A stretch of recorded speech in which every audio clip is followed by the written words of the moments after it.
Going to make sure all of our audio is in order and then get right to it.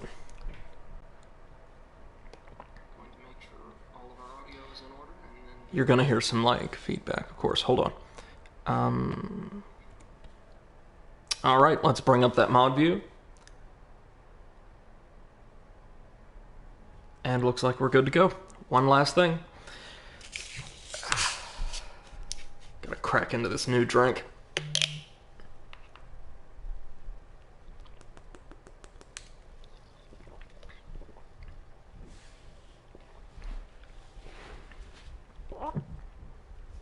There we go.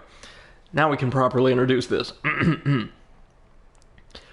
Welcome, ladies and gents, back to another stream of Spyro Reignited, Spyro 3 Reignited specifically, here on the Overanalyst channel, the first of two streams today, to make up for our absence yesterday. I'm awfully sorry about that, but it was one of those rare opportunities to get out of the house during quarantine that I just had to jump on. Now, just before we cut the stream last time, we completed the first of these, like, optional Sparks stages that, in addition to giving you a handful of gems and an egg, apparently give us a variety of character upgrades. Wasn't aware of these, or wasn't aware that I could do them this early.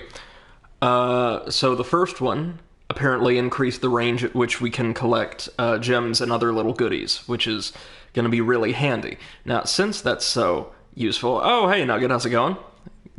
Always glad to see you. I'm going to tear into the second one really quickly before we do anything else. Then we're going to go get the new character, the Yeti, in the third world, come back here to complete the Bamboo Terrace, and then actually dive into the third offering of Worlds Total. And interestingly enough, like I had figured Sparks's gameplay would be, you know, either some more intricate flight-based gameplay with maybe an emphasis on really, really dexterous maneuvering, but it's not. It's a top-down shooter. Nugget says Sparks is such an underappreciated character, to be honest. Yeah, I think he's a really cute sidekick character. Not quite as, like, developed or, like, appealing as Clank, I would say, but still a really, really nice addition to the roster. And his gameplay is really nice. So what are we dealing with here? 201 again? Okay. Oh, dear. So we've got the spiders from the first Speedway back.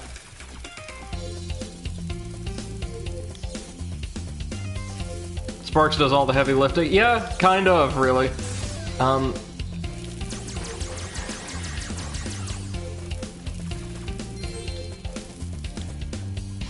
You know, given how popular spin-offs to mascot platformers were, I'm kind of surprised he never got, like, his own title on a handheld or something.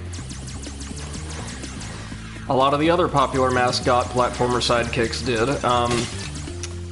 Daxter of Jak and Daxter fame and Clank both got, like, exclusive PSP titles. Never played the Daxter game. I've heard it was adequate. But Clank's solo outing, Secret Agent Clank, is actually really, really good for what it was.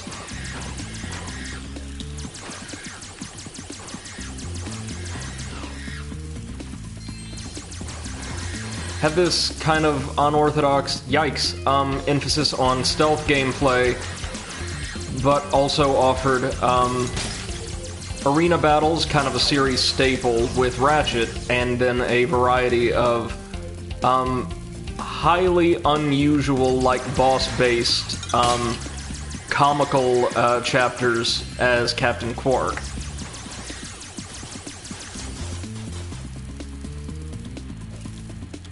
Hey, MC. MC says, I sense a spark of danger. Oh, more than that. It's me trying to play a top-down shooter. This is going to get real messy. Especially since it seems like almost all of the spiders come rapid-fire out of spawners. Whoop. Put us just outside of its range and take it down like so. There we go. Slow and steady is going to be the way here.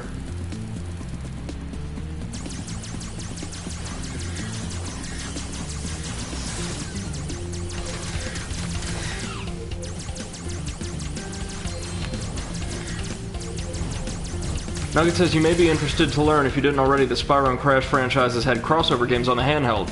Spyro and Crash's World, yes, Spyro Orange, and then Crash and Spyro's World, Crash Purple. Never played them, but the concept is so interesting. I am aware of those, actually.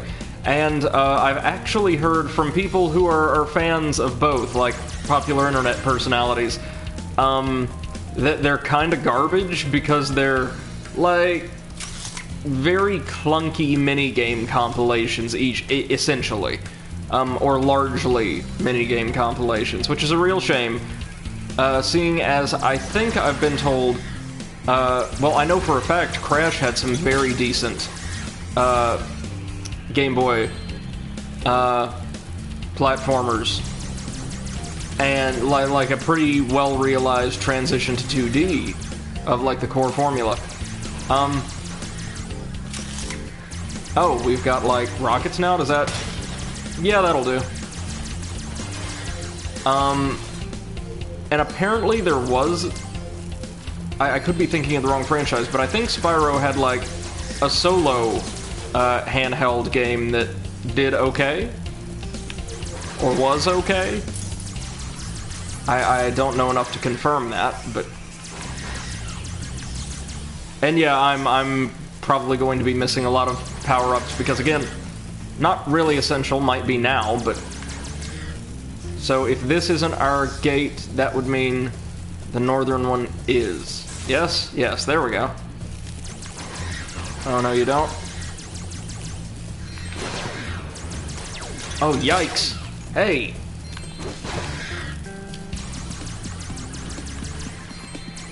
Oh, he still changes color as he takes damage. That's very, very cute, actually. Good eye to detail. How many gems do we have? Nugget says Spyro had a lot of handheld games. I wasn't aware of most of them, then. Speaking of, well, by the way, notice we've got a pretty decent-sized audience in here, so hope everybody is having a wonderful day thus far. I've been doing alright. Oh yeah, there we go. Nugget says Season of Ice, Season of Flame, Attack of the Rhinox, Shadow Legacy, which was its own thing. Before, all that before the Legend of Spyro stuff. Okay. I was aware of, like, I think the season games are the ones I was thinking of. But not anything else, actually. Wow. That's a pretty healthy handheld output for a big console mascot platformer. Kind of unusually large, really.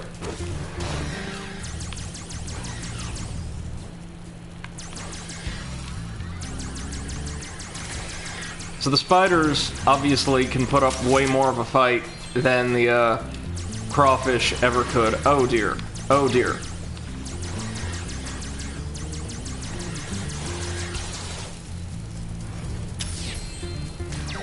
That's a lot of spiders, but now they're vulnerable. Ha!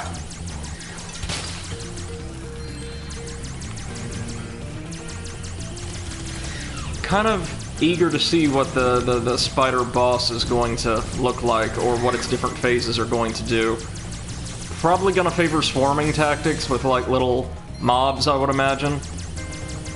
Well, we're about to find out. Yep! Called it.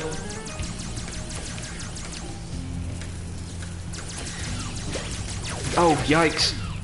Man.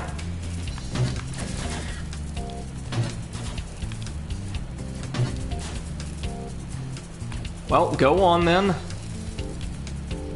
You gonna stop anytime soon? Oh wait, probably gotta kill all the little ones first, and then it'll... Yep.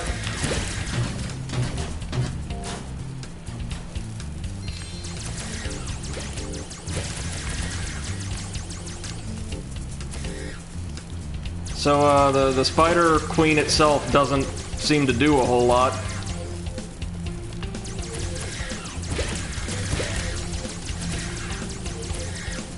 Which I guess is fine when you're young, or oh god, it can kill its children itself. That's something. Instead of, like, gaining additional phases, it just spawns more of them. Okay.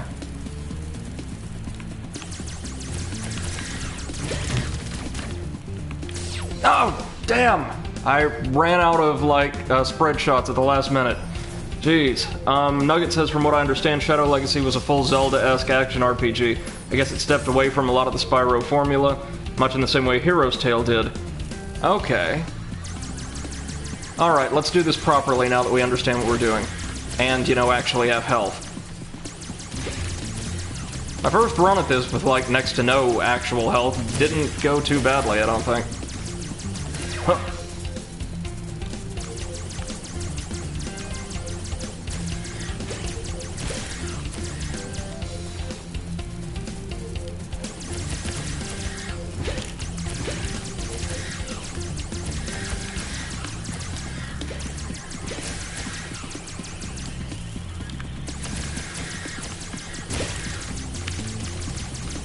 Yep.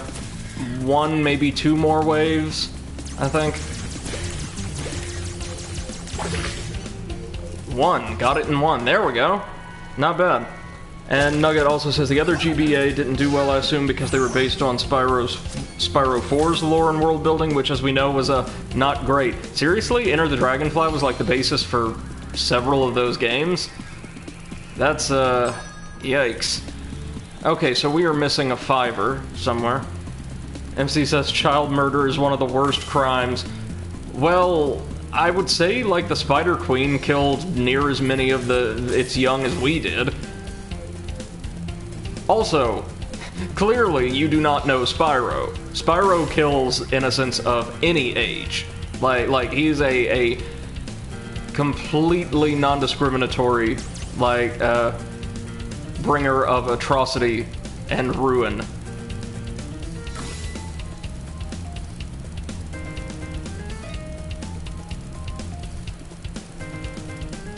Like, Sparks' war on the crawfish farm might be a little questionable, but at least here he's fighting things that clearly want to kill him.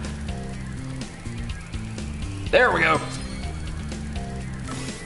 Alright, now I'm excited. Let's see what our upgrade's going to be this time. Maybe additional health, something simple like that. Nugget says, yeah, Season of Ice and Flame and Attack of the Rhinox are direct sequels to Enter the Dragonfly. Oh shit, why would they do that? I think Shadow Legacy was like this ungodly mix of Enter the Dragonfly, Hero's Tale, the originals, and its own thing, which didn't work at all.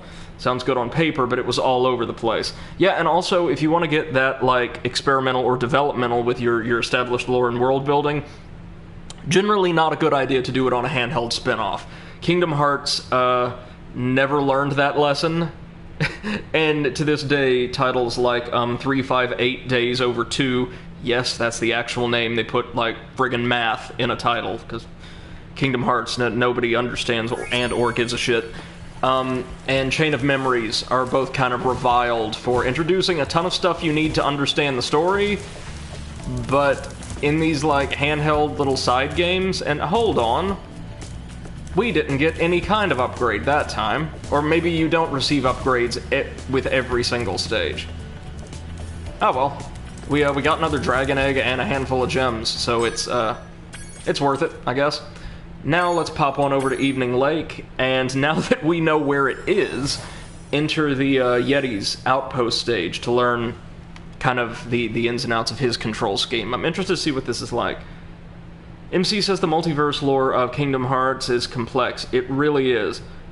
Oh, Nugget says you're supposed to receive upgrades with each one. Remember when I said they just gave you some Spark stuff from the get-go? Ah, yeah, I see. So, I'm guessing that's where we would get the gem radar. But, I mean, hey, it's still worth it, I guess, because those stages are, in my mind, some of the most fun little, like, optional distractions the game has to offer. There we go. See, went straight to it, knew exactly where it was.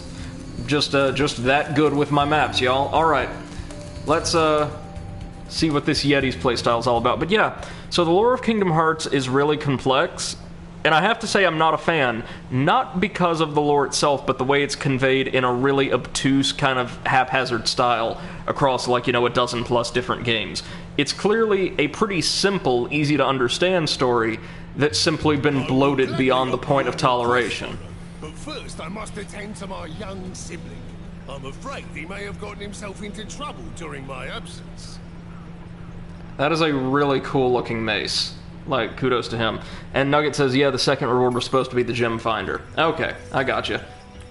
So, we've got an over-the-shoulder camera here, which is interesting. I guess that could just be to accommodate, his larger size. Nugget says, okay, keep this in mind, Brady. Bentley is you, Bartholomew is me. Gotcha. Okay, so we've got a hammer smash and, like, this short-range cone of frost. Alright.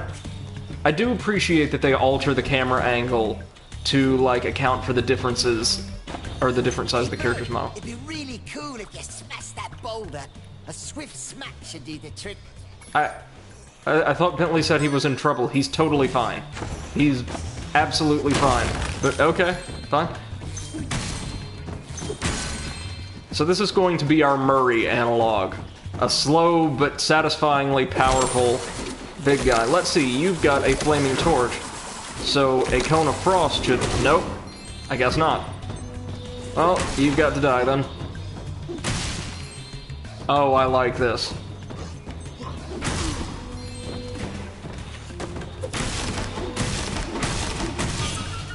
And he can just smash iron chests with ease.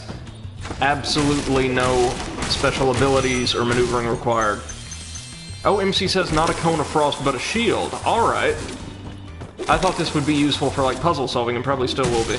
MC says that was clearer in the original. Oh, I guess it created more of, like, a solid-looking surface or something like that. I see, I see. Thanks for letting me know.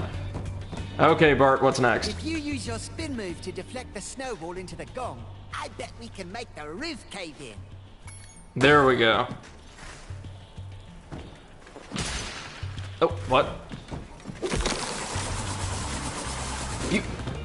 Kid, couldn't you just throw the snowball at the gong yourself? Oh, whatever. Nugget says, I like how instead of the trope of having the brutish character be dumb slow brain, he's actually the most intelligent and courteous character. That's... yeah, it's a nice trope. I enjoy that.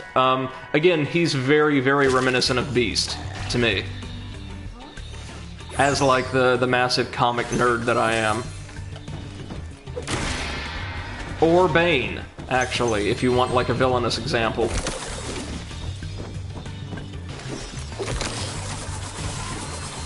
Okay, nice. So we can deflect a lot of attacks, no doubt. Can't wait to see what they have planned for him at the Bamboo Terrace. I like this style of gameplay.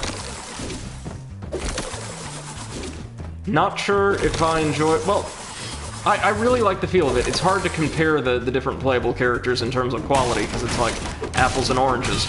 But, I can say I enjoy the feel of controlling him and Sheila a bit more than Sergeant Bird.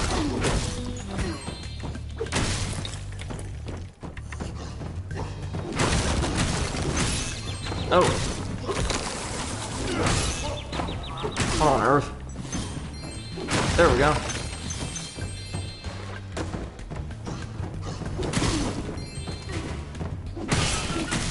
There we go. There's our loot. There's an adorable little rabbit, or there was one, at any rate.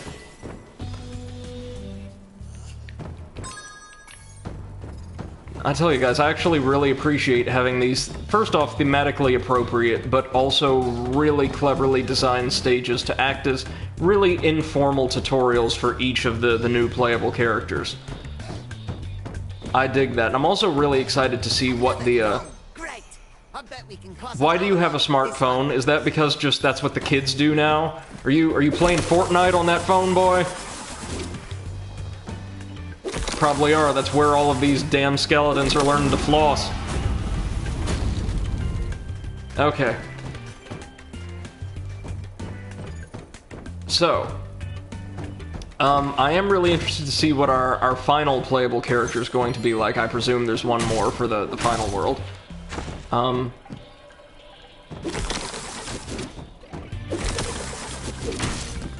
there we go. Oh, we can just push it. Good. Excellent. That's the good stuff right there.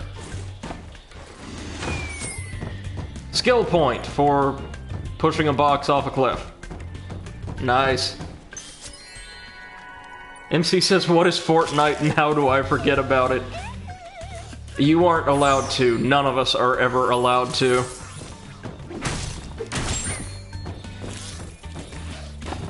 Anybody remember when that was just like, a horde mode, like, wave survival thing? Nugget asks, are you going to try all the in-game skill points, once you finish the trilogy?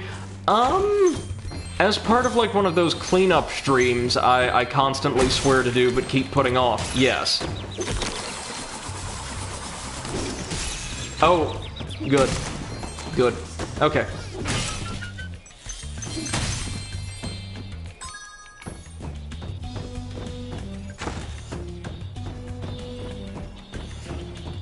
Soundtrack for this stage is really nice. Also, the devs for this game have not, like, arranged for Twitch's copyright bots to, like, automatically strike and identify the game's soundtrack, as far as I can tell. That's nice. Sure would be nice if everybody did that, Crash. Okay.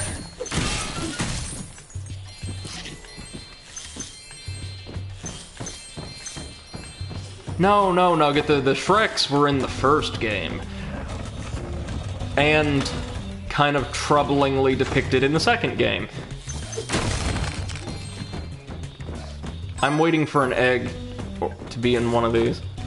MC says, like, real-life cleanup stream gets put off easily. Yeah. Very true, very true. It's amazing how, like, fulfilling cleaning house can be, though, when, you have, like, literally nothing else to do. It can feel pretty good. Nugget says, yeah, let's forget about the Norks in Spyro 2. Oh, please. Oh, so we've unlocked the It's Totem Destruction trophy, and I presume we're about to get our third egg, right? Come on. Thanks, bro. Here's a little something for your rock collection. So either that was like a backhanded insult, or this hyper-intelligent Yeti just collects random stones and rocks, and you get back here. You best delete Fortnite off of that phone, boy! Okay. Off we go.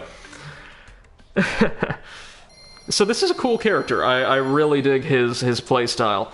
Kind of slow and deliberate, feels powerful. Kind of like Bob in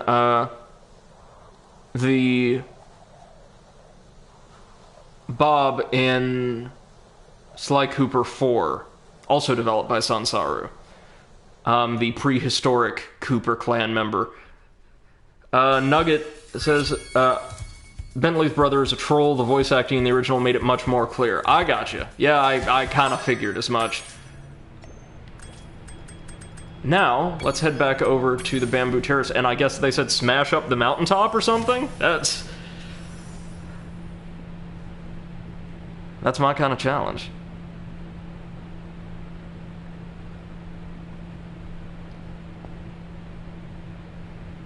There's also Nugget says Hulk smash. Yes. Speaking of, did anybody play a little game released for, I want to say probably the 5th console generation, called The Incredible Hulk Ultimate Destruction? Like, not a licensed game attached to a film or anything like that.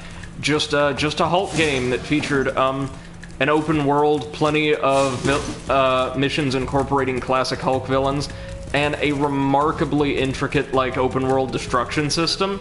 It was a great game, y'all. One of those underappreciated, like, PS2-era superhero games, I think. So we're missing a little over 200 gems, 202. A couple of them are probably out here, but Bart's challenge probably has, or Bentley's challenge has a ton of them.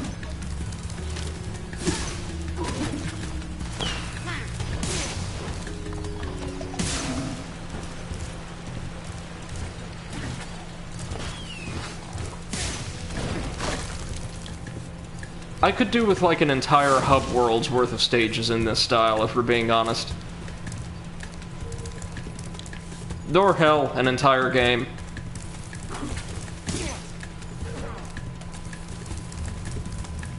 Alright. Let's see what this has in store for us. day for a bit of a walk. I was just heading to the top of my favourite hill. It just so happens that Pleasant... Oh, so Bart's going to be like a permanent sidekick. Alright, well, time for me to do what I do best. Murder.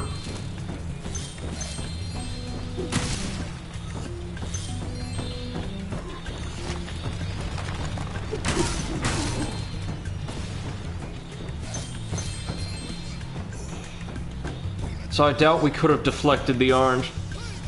Panda Head, MC says, oh my god, Moiter.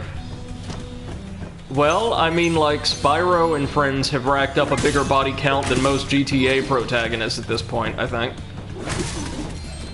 So the timing for actually swatting down enemies with the club, when they're ready for you, when they have like a weapon raised to fend you off, is actually very tight. I guess that's one trade-off for Bentley's much higher power.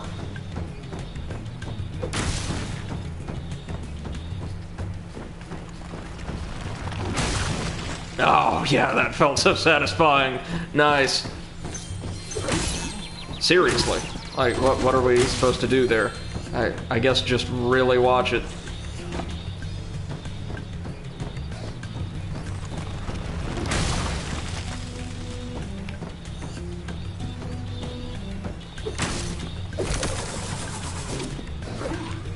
There we go. Okay, so you can bait out their attacks just barely. Much easier to do with someone small like Spyro, but good old Bentley can make it work. Oh, geez, that was nice.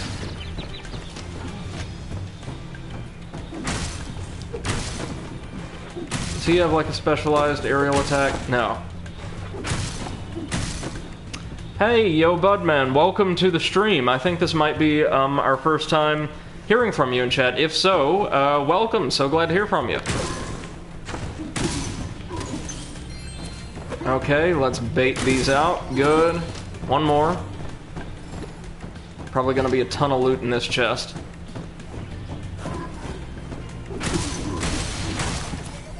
Very good. Oh yeah, that's the good stuff right there. Just 90 gems to go. So we're going to need to walk our way around. We actually needed to go through this little atrium then. Oh, it is your first time here? Well, welcome to the stream. So glad you could join us. We're just working our way through the very last content in the second hub world here. Once we get this dragon egg and a handful of extra gems, we'll be ready to properly explore all the stages in Evening Lake. Oh dear. So we've got explosive barrels now. Nice. So obviously, we do not want to attack those. So, go around the side here, and then do they send... Yep, they alternate.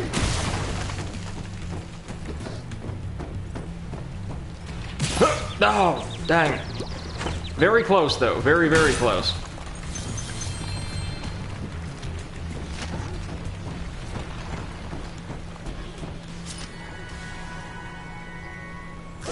So we got our dragon. Now we just need to clean up the last handful of gems. Geez, 82 of the little guys already. And we're just about halfway done. Alright. Come on. Give it to me.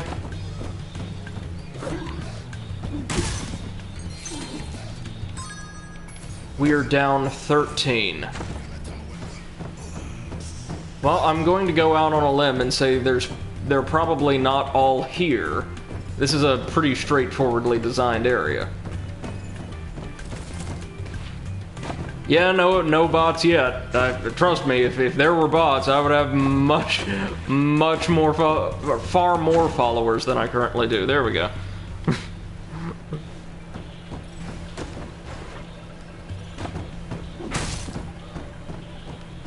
All right. So I think we're good here. We just need to head back out to the show floor and gather up 13 more. Here we are. Right. So, if I was a gym in this kind of stage, where would I be that Brady hasn't already looked? The answer is almost certainly going to be tall grass. So, be patient with us. We will track them down. We'll use the gym tracker if we have to, but I kind of want to hold off on that if I can. This isn't a terribly big stage, so...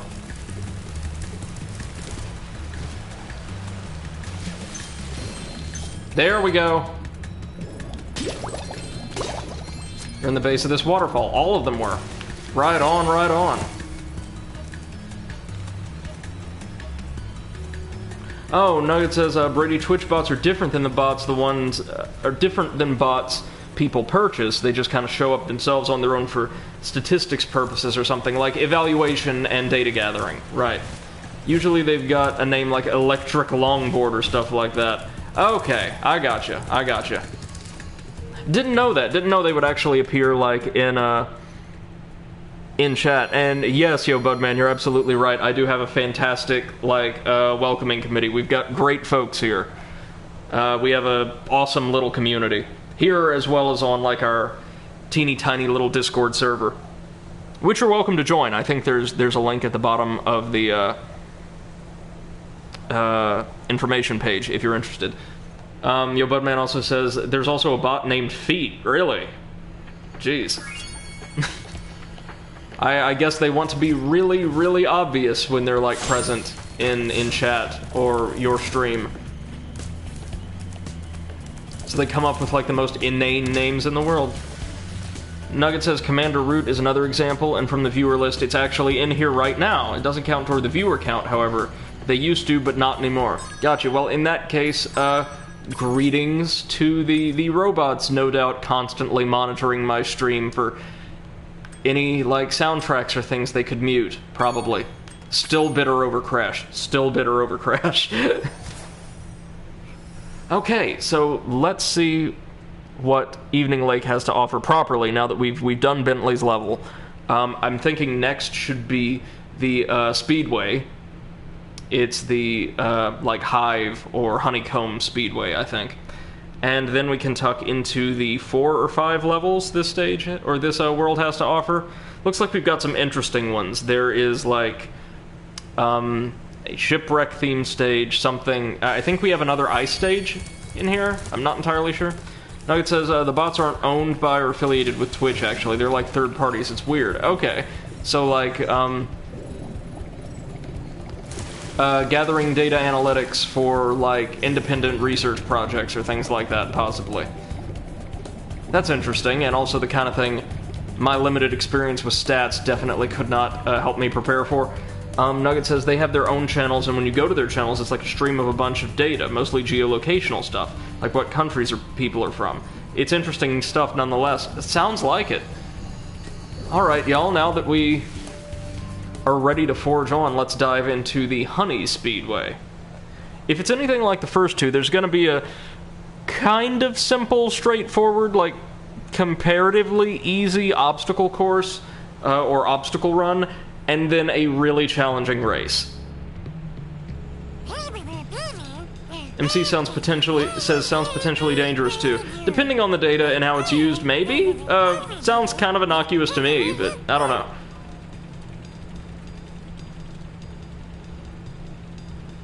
Yes, and Nugget has it correct. The reason I read off a lot of messages, not all of them, depending on how active chat is because I upload VODs to YouTube. And I thought having a column of messages running along the right side of the screen in, like, PS4 share is a little clunky. If you guys disagree and think that would actually be more efficient, I'd be happy to switch to that style.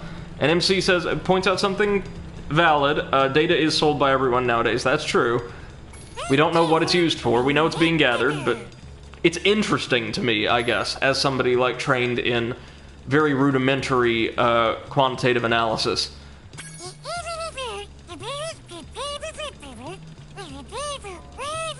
So we've got 2 types of arches or targets to fly through.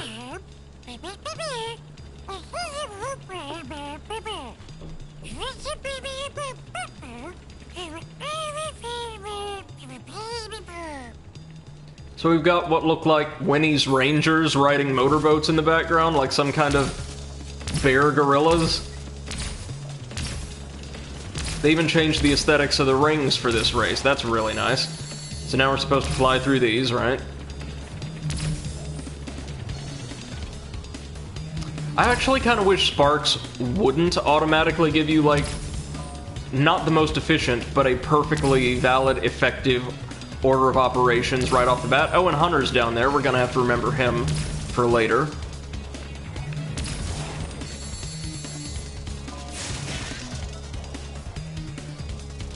Oh, we got plenty of time, kids. This'll be pretty easy. The race almost certainly will not be.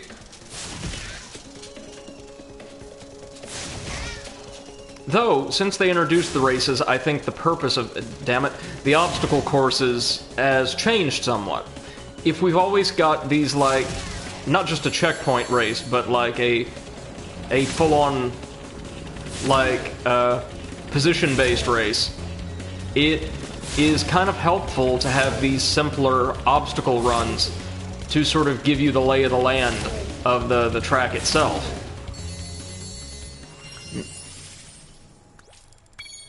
Nugget says, you may unfortunately have to stop once you start getting more followers and therefore chatters. Like a 30-second message. Oh,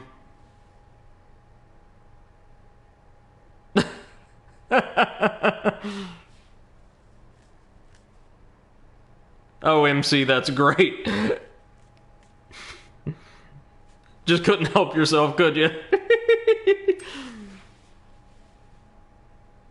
Okay, so, Budman, if somebody, to answer your question, if somebody wrote, like, a whole bunch of swear words or offensive statements or things like that, I obviously wouldn't read them.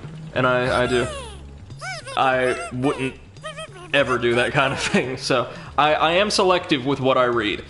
Nugget says that scared the crap out of me, I bet.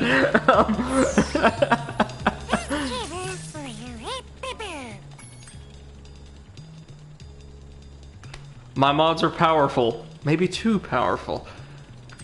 Okay, let's race these bumblebees and get that blood pressure up, kids. Nugget, I have 2 degrees. Come on now.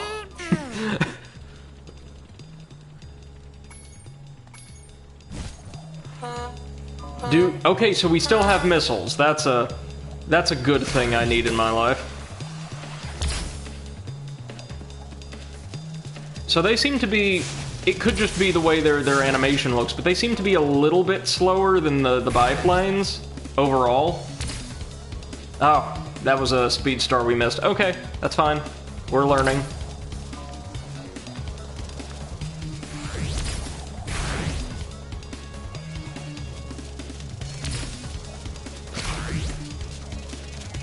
Come on, overtake him. Good.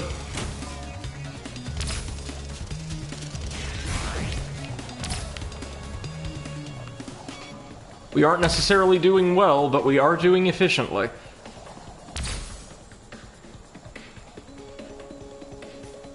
But, if this is anything like the first couple of races, the first place racer is going to have a, frankly, ridiculous lead.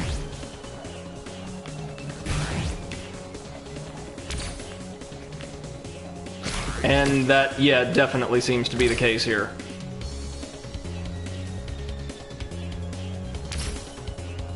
I mean, we are gaining on second.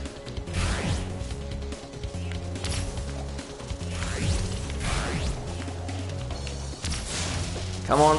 Closer. Closer.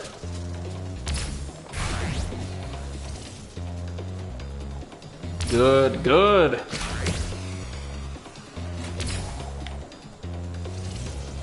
We clipped him, but these speed stars are going to help him recoup the loss.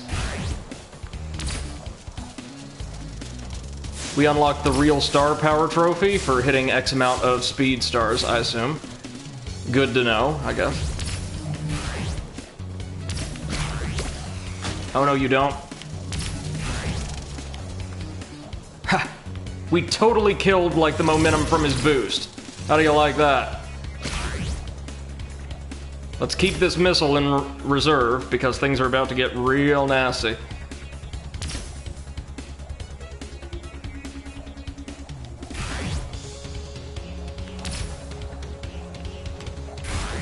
So I could say with certainty this is nowhere near as hard as the country speedway race. At least not for me. Maybe it's just because I'm learning this mechanic, but if y'all have been watching my streams long enough, you know I kind of don't ever really learn anything. So it's probably just easier. Okay, one. We're not going to risk the second one, we're doing fine.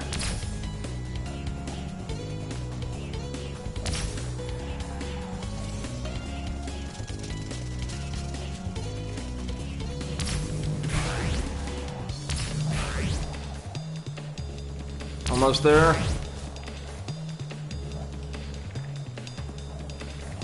Yo! First try, wow.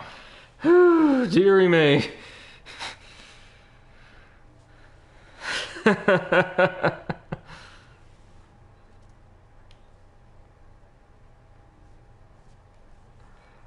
Meanwhile, like, chat has been having a real field day with the concept of me reading most or all of my messages. Oh, and MC says it's annoying you can't block one message, all or nothing. Is that true? Oh, but yeah, you can block terms. That's very true. MC says, I remember this race to be a lot harder. Alright, I bet it was, because again, it seems like the tweaks for certain elements of this game, particularly its minigames, they're a little inconsistent for the remaster. Like, actually, I'll go so far as saying the first and second races were overall more difficult. The bees were pretty slow. And now let's go find Hunter to take on probably another, like, really exhilarating sci-fi-based shooting challenge. I like those. And somehow chat has just drifted entirely into the realm of feces. Like, there is so much crap in chat you would think folks are like ghostwriting a Lil Wayne album. This It's trying to get me. I snatched up a dragon egg it was trying to abduct, and now it wants revenge. Oh, we're going to have to fight a sheep mothership? Okay. A hunter mini boss. Oh, this is gonna be good. Nugget says I miss Viper. Oh, so do I. He's still releasing videos sporadically on his channel, Rapper Viper Vivo. Oh, no, this is something else entirely. Oh, this is like a Crash chase stage, but with a perpetually stoned jungle cat. So worse. Oh, this isn't shooting. This isn't shooting at all.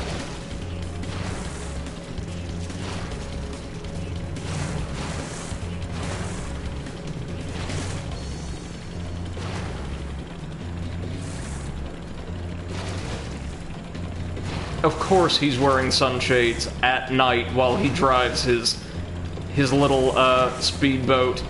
Of course he is. Yikes! Ah! Damn it! Oh, no, we won? Okay, whatever. Did you see that?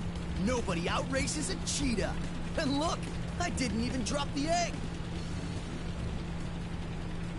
No, we didn't, I don't think we blocked, the weird, everything is poop in my chat now. What the hell happened? Like, the one time I do really well on a speedway by, like, pure luck. Oh, everything is now poop. Wait until we get to Blighttown during the Dark Souls Remastered streams. Then we can talk about, like, excrement all you want, because it's an entire city of it. That's the appropriate time to, like, have this discussion, like Blighttown, or when the Demon Souls remaster comes out for PS5, there's an entire world. There is a world, 1/5 of the game, dedicated to crap. It is called the Valley of Defilement, and it's kind of awful, but intriguing. And that was another 100%ed Ridge. MC says, let us go to Conker's world. You know, a Conker, like a proper Conker remaster, not whatever they did for, I think it was like Xbox or Xbox 360, or full-on remake, or hell, a sequel, would be kind of nice, I think. Like, from what I've seen of the original game, it looked really, really well made, regardless of what you think of its humor. Budman says, an entire city of feces? Yes, yes sir, yes sir. Or yes sir and or ma'am, as the case may be. It is, a settlement of, like, exiles built at the bottom of a massive sewer, essentially. Nugget says Charmed Ridge is the Spyro 1 love letter level. Well, I tell you what, I'm going to start off with what's probably going to be familiar, then we'll hit the Frozen Altars, then the Lost Fleet. There we go. So Charmed Ridge, let's do it. MC says, yes, person on the internet, definitely not a cat. I'm pretty sure cats just are a substantial part of the internet at this point, to be fair.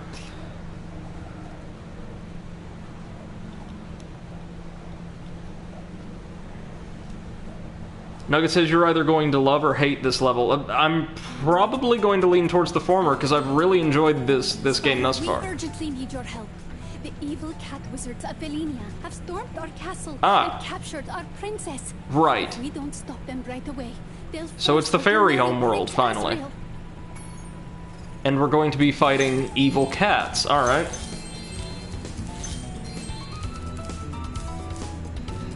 Bubman says Charmed Ridge is in this game. I personally love it, but my mom hates it. Okay. MC says there was an internet saying back in the early days, on the internet, everyone is a cat. In that case, can I be like one of those elegant yet aggressive Egyptian cats? I'd dig that.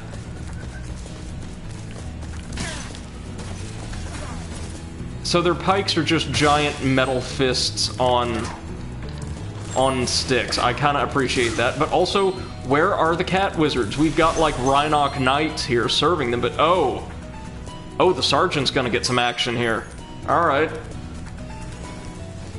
So in both, like, Spyro 1 throwbacks, we have, like, extensive Sergeant Bird gameplay. Nugget says, I remember that saying. MC says, it was about the fact that nobody would use a real identity but nicknames. I gotcha. Budman says, I'm also a cat. MC says, no real pictures but images, including cats. I see. Oh, hey, there's one. Oh, aren't you so cute? Weren't you so cute?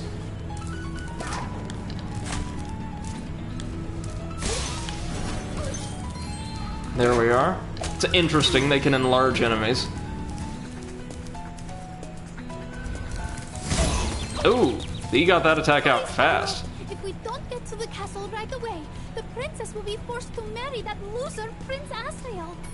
I'm guessing Asriel's going to be a mini-boss, which we need since we were cheated out of fighting a proper, like, massive, giant alien sheep mothership earlier on. I really like the design of this world, the color palette especially. Those sort of syrupy, sweet-looking, pinkish-purple skies. MC says the modern internet of nobody hiding their identity is still weird for me. I get that. And Nugget says this is kind of like a mix of magic crafters and dreamweavers. Remember in Spyro 1 how the magic could make enemies larger and smaller? Like the huge fire-spitting turtles and demon dogs? Yeah, and also those really weird, kind of unsettling scarecrow chicken fairy things.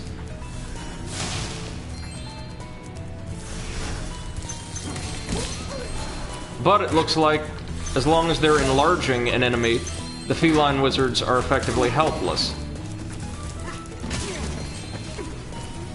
Budman says you need to kill a giant enemy in order to get an achievement. Okay, gotcha, will do. So I'll take down one of the large archers. Thanks for letting me know.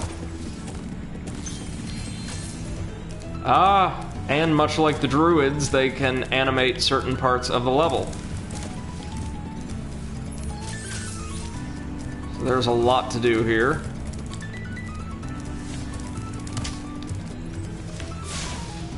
Okay, hold on. We can do this.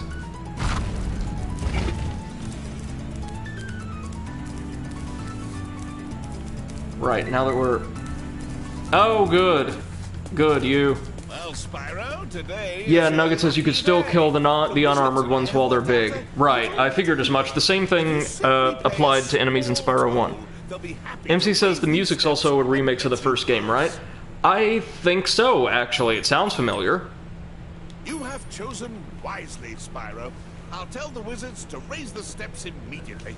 Oh, and best of luck rescuing that princess, or whatever it is you're up to. Budman says, is it? I don't believe it is.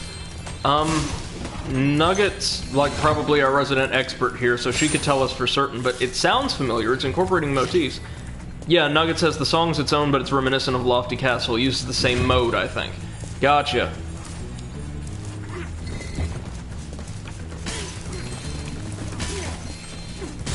Ooh! Jeez. Oh, and Spyro just straight up drowns in that one particular type of water. Okay. Is that the first time we've seen something like that in this game? I don't know, maybe. Maybe. Well, alright, let's try that again.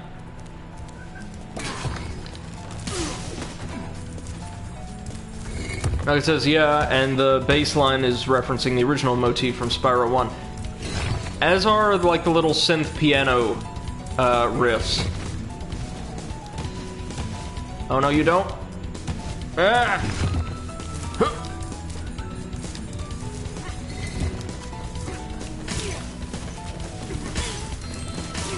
There we are. Now, isn't that better? So we're gonna want to work our way around there, because then we can platform our way down and around.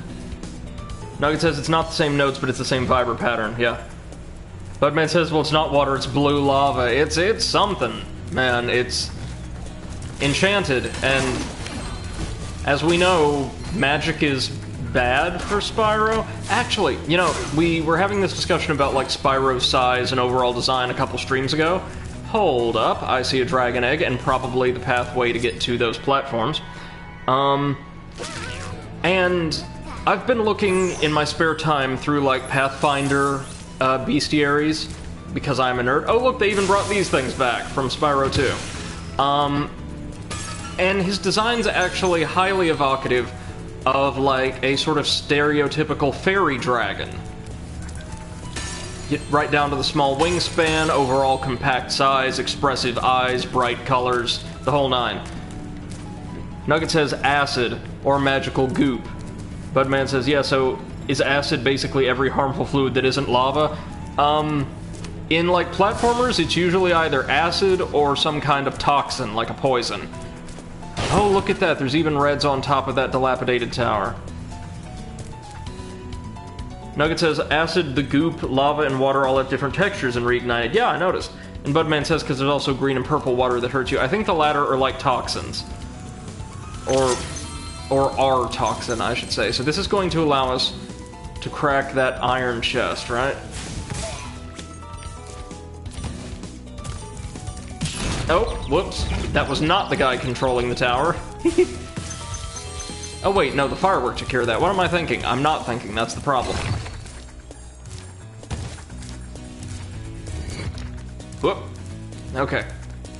Let's try that again.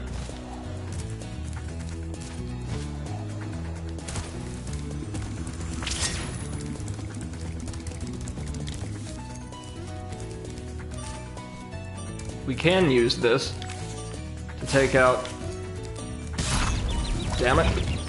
I was going to say those guys, but no dice.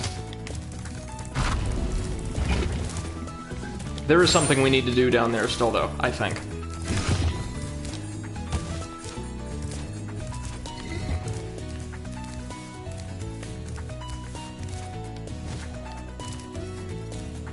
Bubman says, fun fact, in this Spyro game there's only one type of fluid in each level besides desert ruins.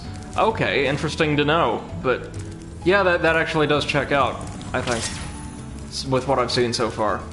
Huh. Oh, come on.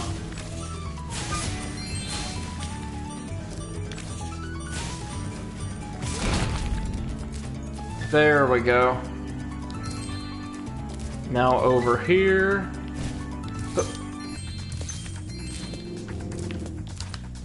And now it's gonna be a running jump over here for our second dragon egg. There we are. Aren't you charming? Okay. Now, is there anything we missed that would be over there?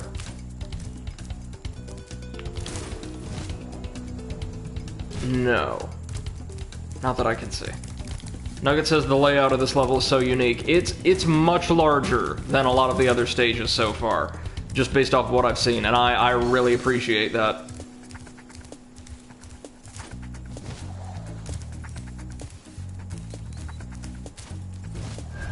Oh! Alright, so there's a kitten controlling these somewhere.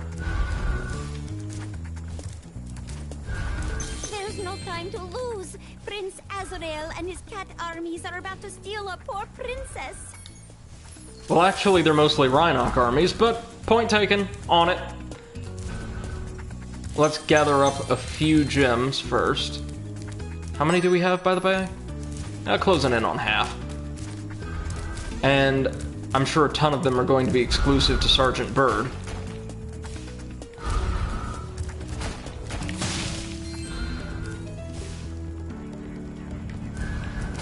So that little guy's controlling the pillars.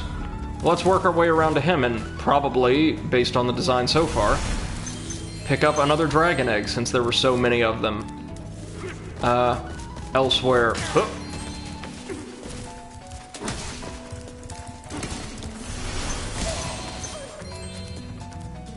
Come on. There we go. Ooh. And indeed, we do get a trophy the harder they fall. Thank you so much for the tip, guys. Really appreciate that. And now we can take out this guy. Ha.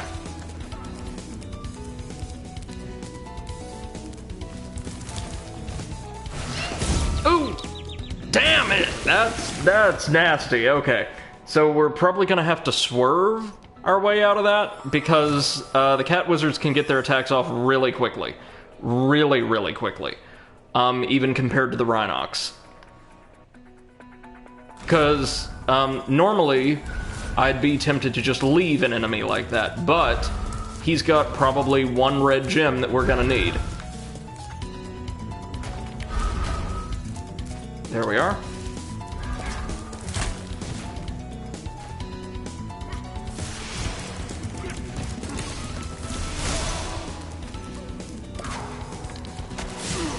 Budman says, why does it block out trophies? I honestly have no idea. It could be something about, like, account-specific information or what have you, but yeah, I honestly have no clue. There we go! You have to, like, hover directly over his fireball. That's really nice. Nugget says probably because it shows your username or display name. Yeah, unfortunately. Which is sad, because I don't really care about that, and I'd like for you guys to be able to see these things. I'm working on getting a capture card I have properly set up, but there's one more component that I don't have here at my house. It's back at, like, my family home. So next time I'm back in my hometown, I'll probably need to pick that up. Oh, is this one of those horrific spy children from the second game? According to legends, Oh no, it's Jack of Beanstalk fame. I want to be the first person to the top, And he so has I can pure grab it. black, soulless eyes. I just bought some Okay. Sprout Ultra Super Grow Oh, and a seeds gold from chain Barry with a James. medallion. He Ballin'. said they were magic, Oh. but I can't make them do anything. You can have a couple if you like. Of course this was a Moneybags idea. But it looks like these things, if we spit them into the fertile soil, will grow into platforms, much like the sprouts from the second game, right? From the Bird Homeworld, Zephyr. Budman says this is a very puzzling challenge. Let us know if you need any help. Thank you for the offer. I think I'm good for now, though. We did something kind of similar in Spyro 2. And Nugget says, I don't like how the guy's eyes are completely black. Very unsettling. Definitely. And yeah, it's basically the exact same thing as Zephyr. I figured as much, which is fine because I really liked this mechanic in that world. Now we're going to use this to head on over to the Spring Shroom and actually spring off of it this time. That'd be great. There we go. And pick up a tenor over here. Now we simply need to reverse their positions.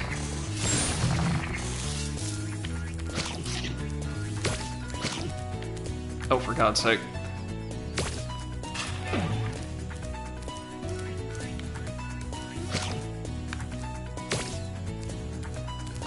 These things have some range on them if you don't, like, directly aim. There we go. Oh, I like that when you land on one of the flower platforms, they shoot out a little cloud of pollen. That's a very nice touch. A lot of attention to detail went into this game. A lot. Okay. Now, looks like we have 2 more here. Let's begin like so.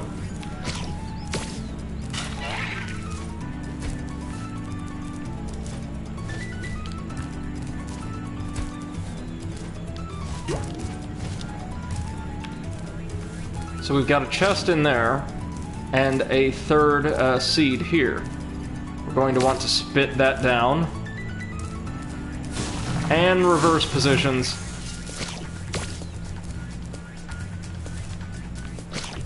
Like so. Thank you. MC says gardening stream. Oh, if only. If only I had plants anywhere around here. Woo! There we are. Nice and easy. So I'm starting to think, Budman, when you said this is like a puzzling challenge, that was at least partially in jest. He can fly. He can just fly. Oh god. Oh no. I found this egg on the way up here. I think it was laid by a golden goose. We'll have to keep going. We're almost to the top. But Budman says this must have been the hardest game toys for Bob ever developed. It's a total of over 50 gigabytes. It's really hefty, I could say that much, as is the Crash trilogy.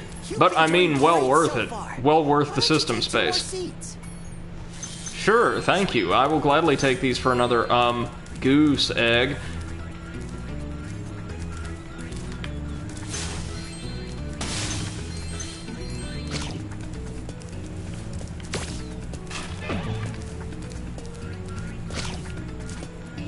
Now we just need to grow some shrooms, it would appear. Don't worry. It's legal in this world. Okay. So we're going to create our own very simple little jumping puzzle.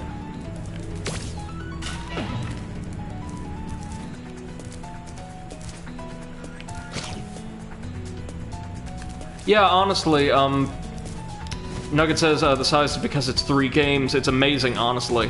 And Budman says, yeah, it very much is. Definitely. Given that each game was completely remade, like, from the ground up, each of them was, like, optimized pretty well. Like, none of them take up just a ridiculous amount of space. Oh, we've got even more shrooms and even more gems. This is probably going to eventually lead us back around to that chest, I'd imagine. And all of the loot therein.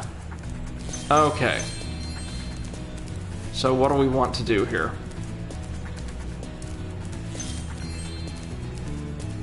Well, probably want to do this. Because I have a feeling about this flower platform seed over here.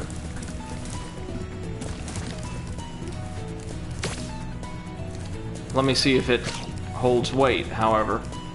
Is this one going to be much larger than the others? Nope. Okay. Never mind me, then.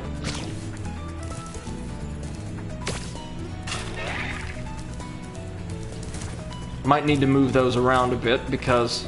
Hold on, let me see. Yeah, possibly. let's give this a try, and we will swap the locations of the flower and rearmost mushroom if need be. But first, more loot. We are well on our way to all 600 gems already. Good stuff, good stuff.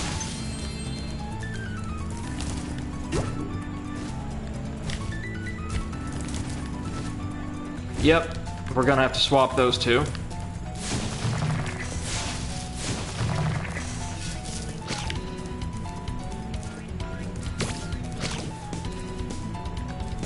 Let's see, can we get it from here? Yes!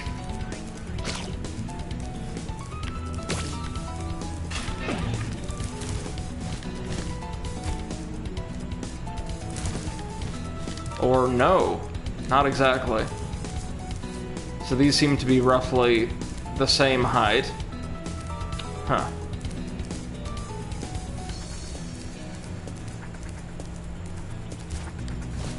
Now wait a minute. Ah! We need to get a third mushroom and bring it round. So, let's go here.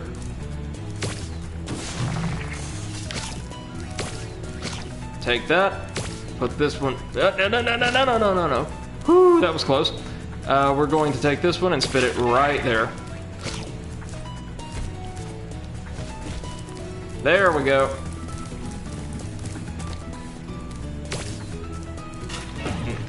Now plop down our third mushroom. 1, 2, 3. And here's our goose. At last, I found the legendary golden goose. You can have another one of its eggs as a souvenir.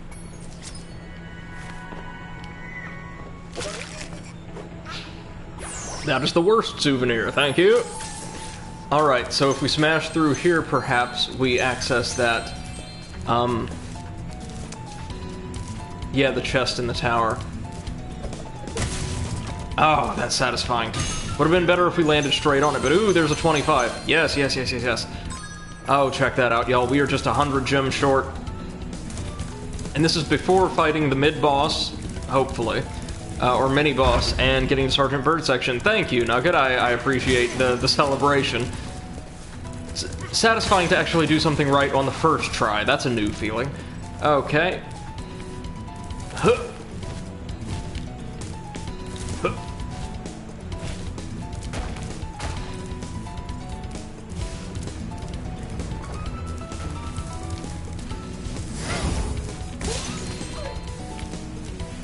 That one seems to be exerting all his energy holding the door closed. So this will get us a bit closer to a shortcut, probably, and much closer to Sergeant Bird's area. Just saw Prince Asriel run into the castle. We have to stop him before he reaches the princess.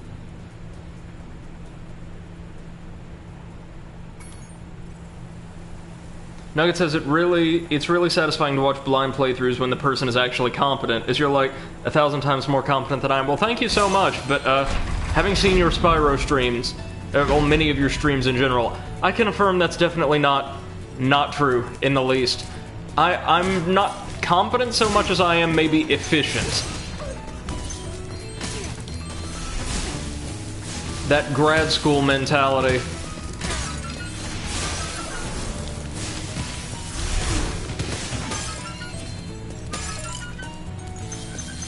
Oh, will this be like just about all of the remaining gems?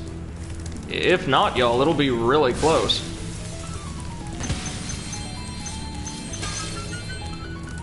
Really, really close.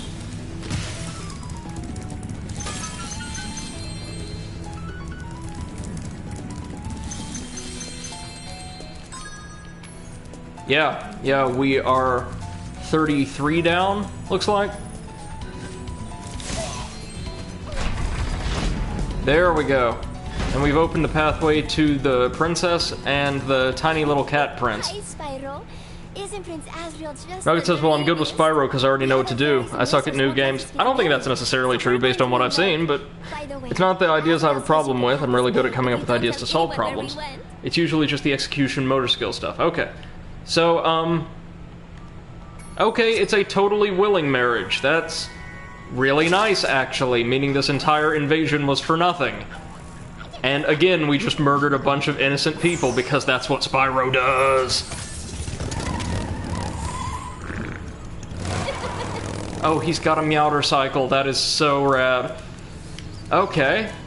So we've got all of one dragon egg left to get? Yep, and it's gonna be Sergeant Bird's. This level's design kind of suits him, I think.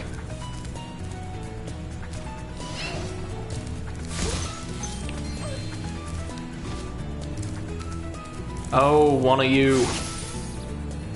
So Sergeant Bird isn't going to have, like, any gems to collect, essentially.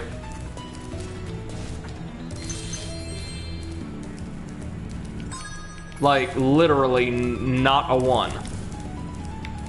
Which leads me to think he's going to be used for some kind of mini-game this time around.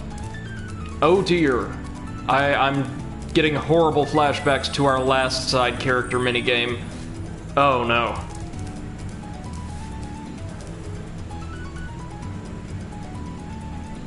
Nugget says, from my understanding, both the cats and the fairies were preventing the two from being together, so the killing is justified, I think. Maybe more so than a lot of what Spyro does? Ish.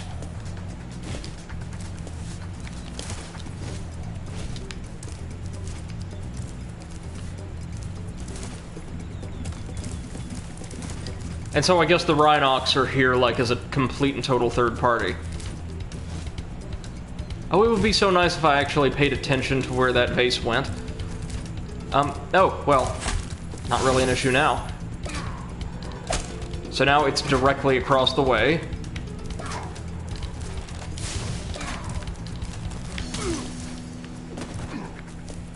And he just fell through the world. Nice. Nugget says war crimes. Well, closer to just atrocities or crimes against, like, I guess meta-humanity in this case, as this is not an active conflict, so to speak.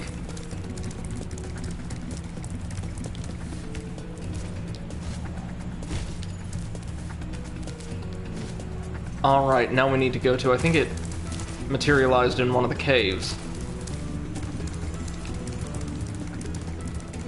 Yes, maybe? No?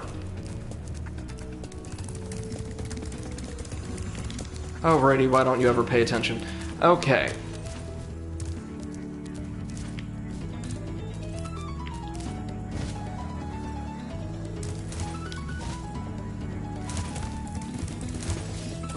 Well, we'll try over here, and if we don't see anything, that means we've missed it. Not a huge deal, as this is an absolutely gorgeous area to explore.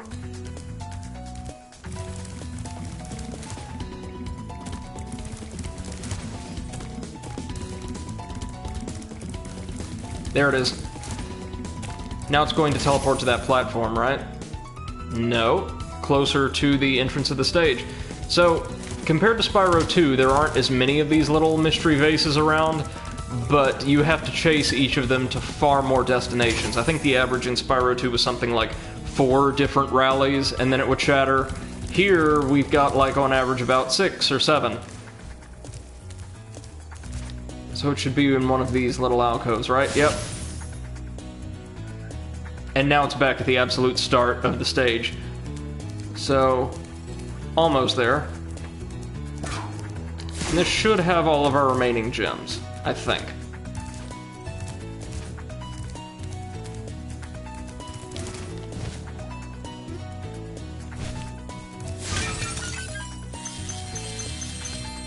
Yep, there we go. Now we just need to go talk to the Sarge and see what his challenge is going to be. Please just let it be like a shooting gallery or something. And don't let it involve mushrooms and, like, trial and error and memorization and things like that. You know, come on, please, throw us a bone here. Alright.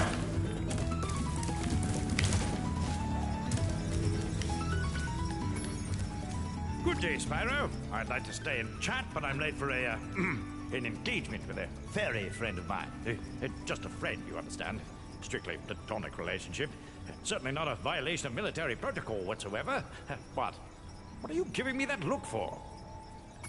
So all of these birds across, like, all 3 games have just been terrible. Where have you been, James? We were supposed to meet in the temple an hour ago. And don't give me that old matters of national security line again. I guess it doesn't matter, though. The whole temple is full of nasty cat witches anyway. We'll just have to call off our date. That is, unless you want to battle the witches. Bud says, with Sergeant Bird, shoot missiles at all the windows, thank me later. You got it, and thanks for the tip. Oh, okay.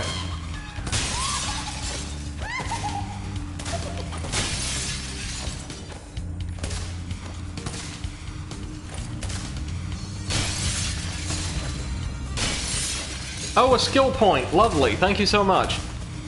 Oh, okay, so they deal contact damage.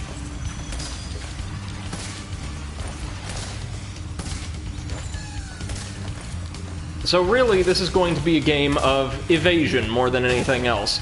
Because, thanks to Sergeant Bird's homing missiles, nothing will evade him for long. Jeez! God, they're fast. Might be easier for us to drop straight down when we see one of them coming.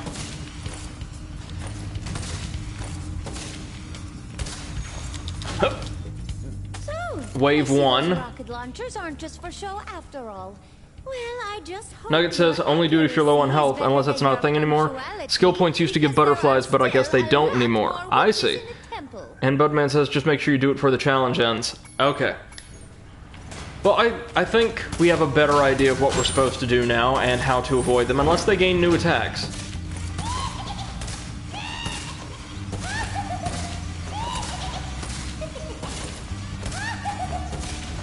More enemies just means more targets for our avian wrath.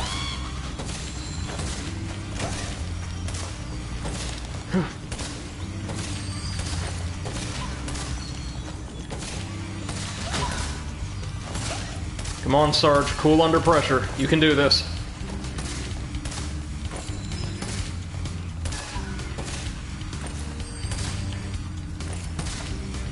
Well, we've got most of that wave.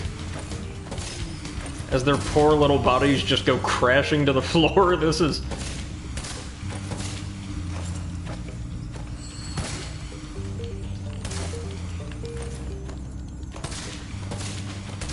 So I think the soundtrack now is actually playing a mix of Sergeant Bird's themes from his base and the towers. Nugget says, well, he just got the skill point, it didn't give him one just now, also didn't give him one when he pushed the box off the cliff with Bentley. Gotcha. Also, Budman says it's best to just look in one direction, they can't attack you from the side or behind. I've noticed, enemies in this game generally can't attack you unless they're on camera, which is oddly, like, honorable of them. Okay, so now we can't touch the floor, but other than that, it's the same act as before. You know, this is much better than Sheila's last minigame. I approve. Oh, but they've got magic attacks now. They're not just ramming us, which actually makes them slow down. They're much easier when they're not trying to ram us.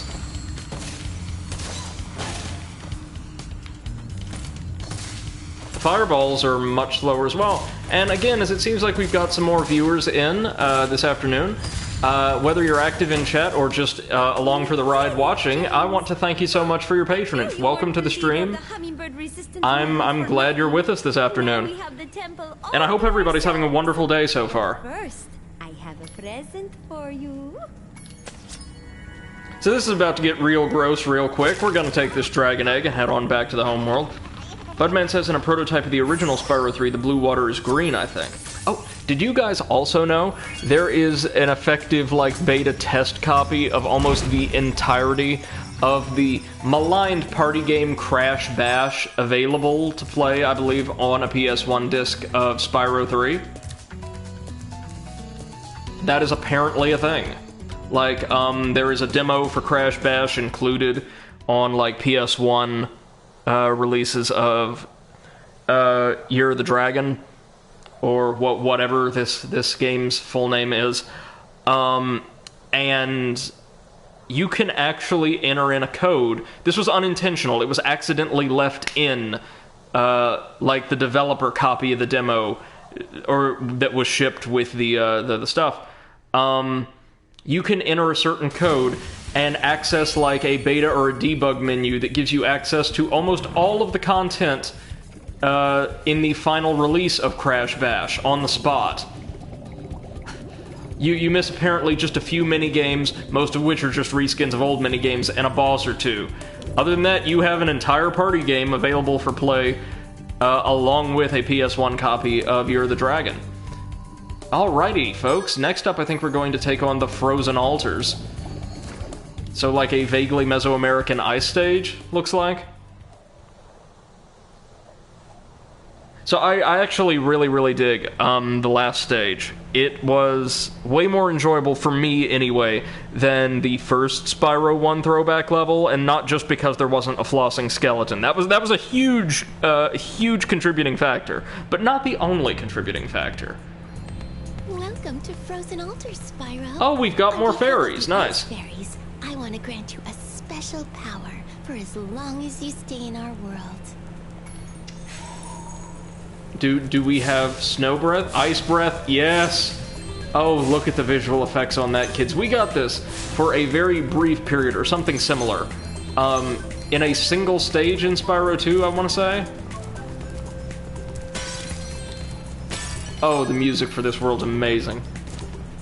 Nugget says, I think it may have been intentional because each Spyro game has had a Crash demo code in it, and likewise Crash 3 had a Spyro 1 demo code. No. The demo is fully intended to be packaged with the game and accessible. The unintended aspect of that was that you can enter, like, a developer, like, dev kit access code in the menu, or at the start screen of that demo, and gain access to almost the entire game that was accidentally shipped as part of it. Yeah. And yeah, this music is fantastic. Some bear sold us a laser defense system to protect us from Rhinox. But with these flippers, I can't even turn it on. You'd have no trouble using it, though. Just walk inside. When you're done, press the action. So Moneybags isn't even like a general services merchant. He doesn't sell a bunch of different things.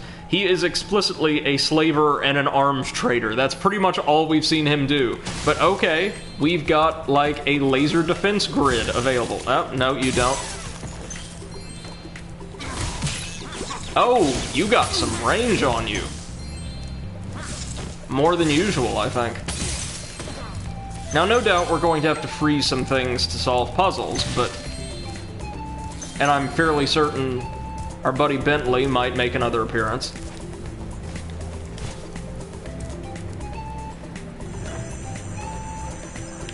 Okay, let's go ahead and melt that.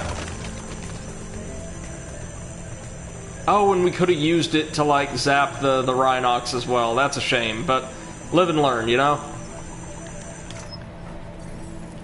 Okay, interesting level gimmick.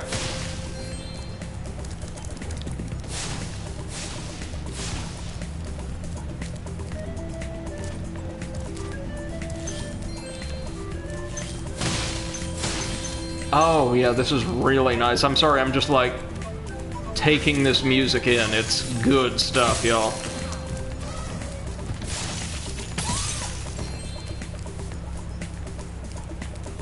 Might be one of my favorite songs from the trilogy as well, actually.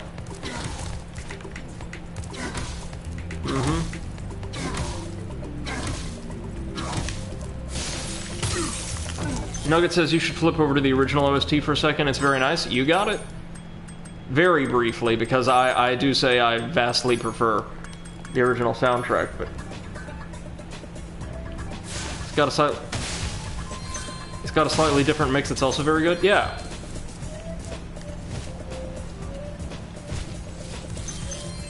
I just love, like, the woodwinds. Oh, that is a giant abominable snowman we're going to have to melt.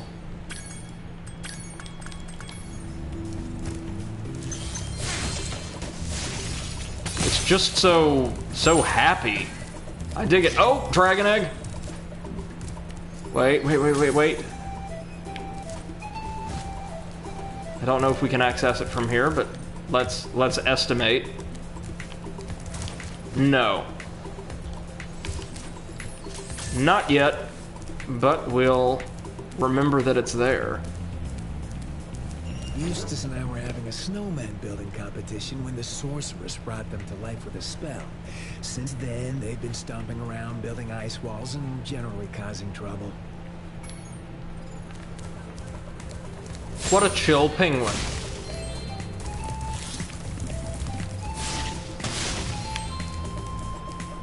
Not like as chill as the Mega Man X boss, but chill nonetheless. Alright. Yeah, there you go. That's right. Nugget says, I love how chill these NPCs are. They're one of my favorite NPC types.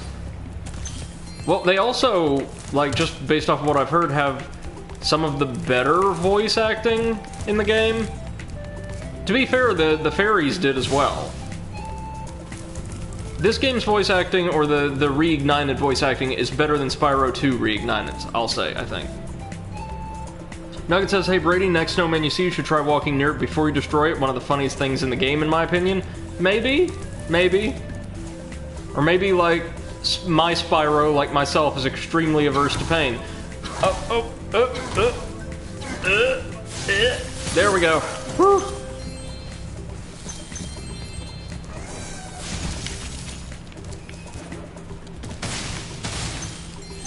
No, it says it won't damage you. Okay, well, we'll take a look then. Oh, damn, I probably needed to use a frozen enemy to get the dragon egg over there. Or maybe not, maybe not. Maybe we can access it from the big ziggurat.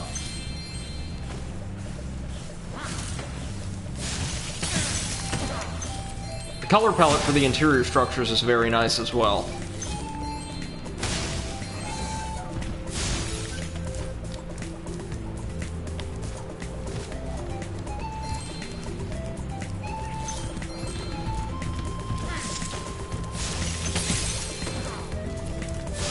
We got the "A Dozen Cold Ones" trophy.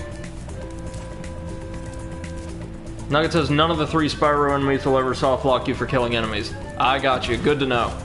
Alright, so what are we supposed to do? Oh, they just strangle us. And yes, Bentley does have a stage here. Jeez. Okay, no, I can definitively say now this is my favorite track in the entire trilogy's OST thus far. Friggin' incredible. MC says violence. Nugget says, I just love seeing Spyro get absolutely wrecked. It's kind of cathartic and justified for many creatures in this world, no doubt. Hold on. Zap, zap, zap. There we go. Yeah! I know we could do that ourselves, but that's what labor-saving machines are for. Doing mundane tasks so we don't have to.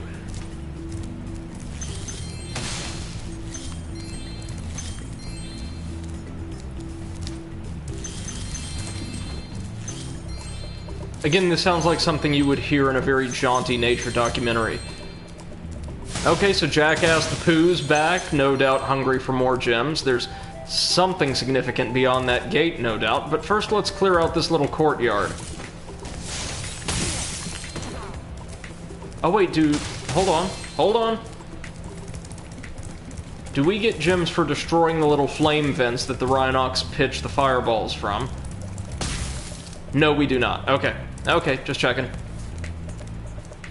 We're good. Carrying on.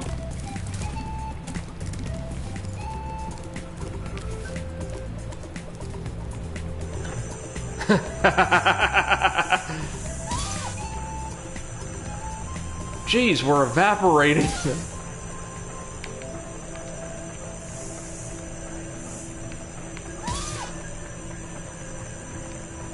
Oh, this feels so good. Yes. Yes. Come on. There we go. And it looked like the 3 down here didn't actually drop gems, though I could be wrong about that. Nugget says, if you love the Spyro 1 enemies showing you their rear ends, try destroying a fire pit before killing the enemy. It throws the rocks and see what happens. Can't say I exactly loved that, like one of the highlights of my game, but we will definitely check it out. There was that, I think it was Dr. Shemp that had like this disturbingly well-crafted, like, Shrek ass, but I used that mainly for a gag about, the fun times some of the devs and artists no doubt had trying to explain to loved ones what they did at work that day. Nugget says Nork booty is life. Fair enough, fair enough. I can respect that.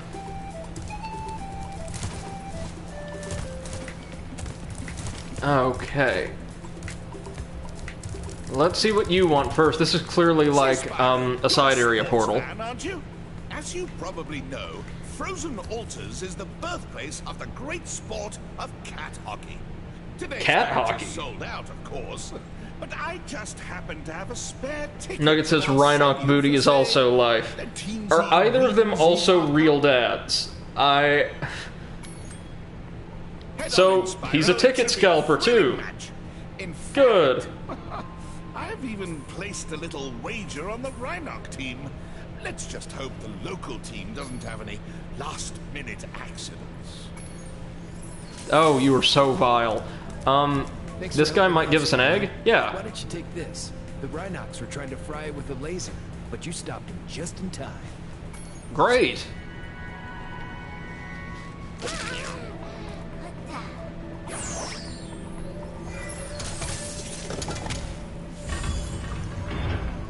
Nugget says, remember when I said Moneybags is literally just straight evil in this game? Yeah, I'm seeing it. Also, if I recall, he was brought back for Enter the Dragonfly, but only appears once, like at the very beginning of the game, asks for a paltry amount of gems, and then just disappears. MC says Moneybags is lawful evil. Yeah, that checks out.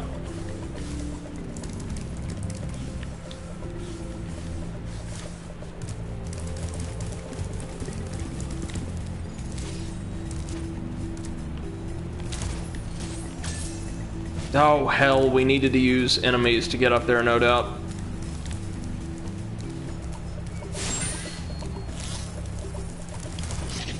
So we'll definitely need to come back later for some stuff. Better than chaotic anyway, yeah. Yeah, agreed.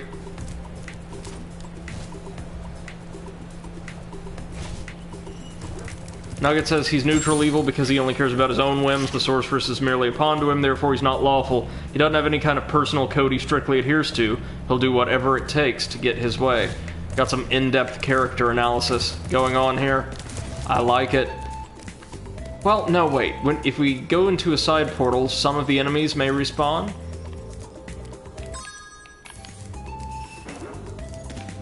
Yo, chill penguin, what we dealing with? To a traditional game of cat hockey, but I think I sprained my flipper while training. Would you mind taking my place? Great. Freeze the cats and push them into my goal to score. Right, of course. Very, traditional. Oh, we can freeze him. Nice.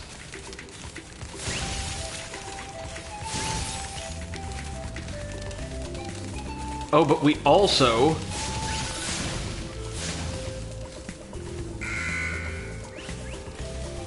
have to work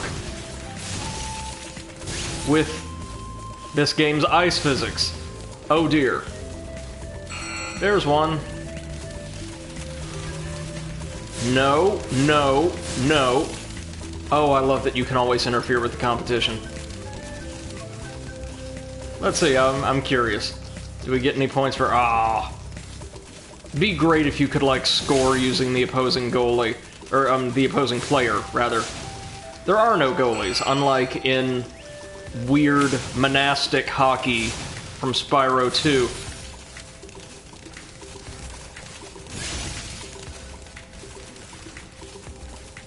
Nope, nope, nope, nope, nope. Back.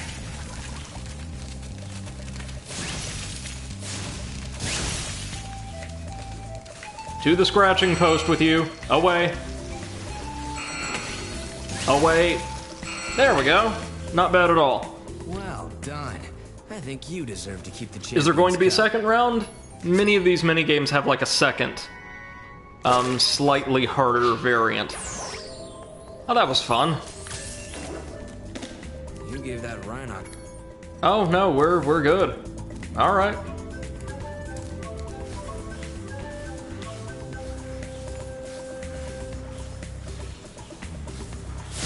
Just for fun.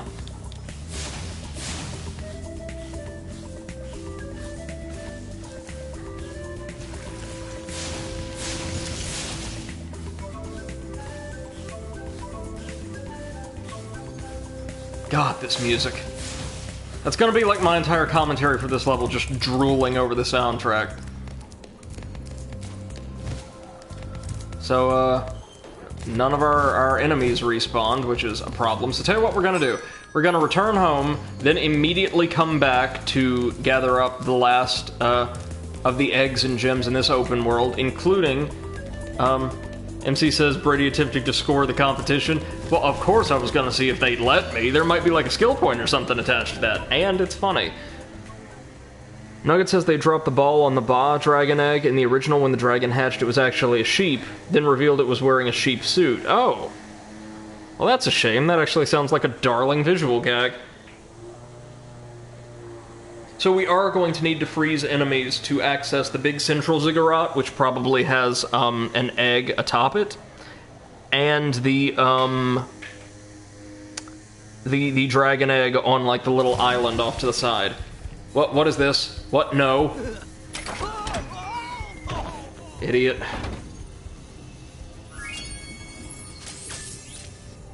Plot development.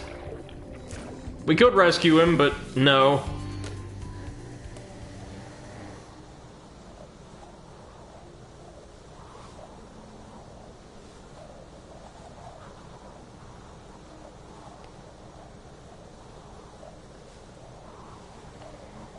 Alright. Let's dive right back on in. We've got most of the gems, just need... Nugget says the cutscenes that you'll see from now on are some of my favorite parts of the game. Ooh, good to know.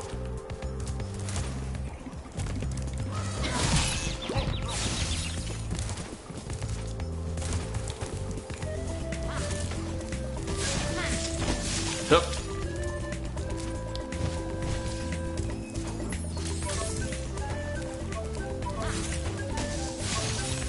Here we go.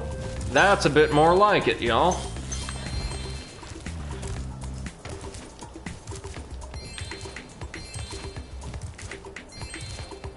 Dragon egg? No. Chest, though. Containing a load of gems.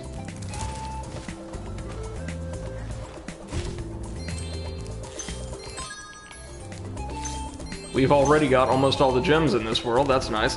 Few more scattered around the ramparts over there, but first... Thank you... Cecil. Charming. Wow, 94 dragons. There's so many of these little guys. That's awesome. Way more, like, significant collectibles in this game than either of the first two. I like that. I like that a lot.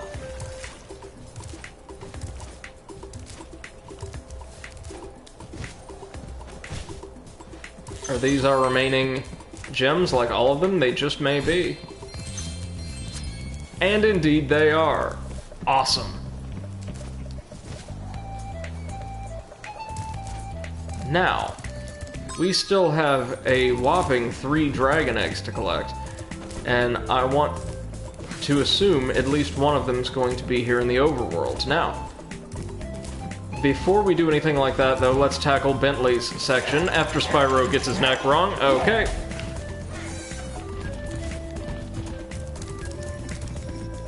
Spyro, I have Boxing. just received word from my little brother. He appears to be having some trouble with a Yeti. That dumb Yeti took my ball. I told him to give it Okay, back, so there kick might his be ass, multiple he eggs here. wouldn't listen. Oh, this is gonna be fun. I knew you'd do it. Go and show him not to mess with us. Remember to block his high punches and hit him low when he tries to block.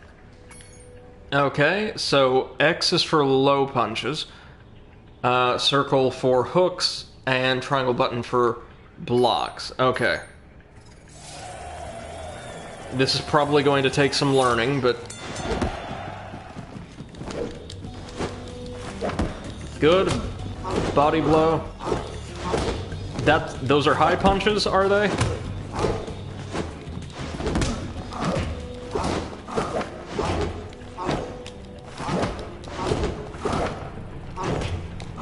What the... I have a very hard time telling the difference between, like, the look of his high and low punches.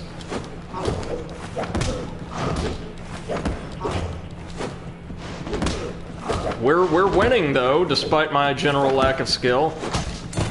Okay. I mean, alright, sure. You really showed him. Nugget says again, you'll either love this or hate this. I don't care, it's an egg. Now we're probably gonna have to do this again. You should go back and kick his butt again. Make him give me my ball back. Yep, sure. It'll be a 3-round match. And when you win, don't let him send you off with a stupid egg. Got it. So do we have to beat him in a best of 3, or...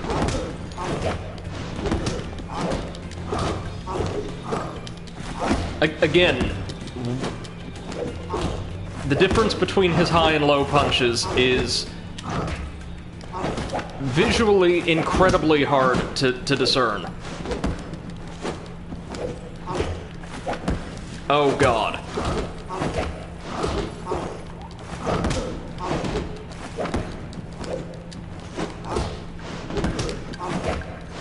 Also, I could be wrong, but we are much slower than he is. Much slower.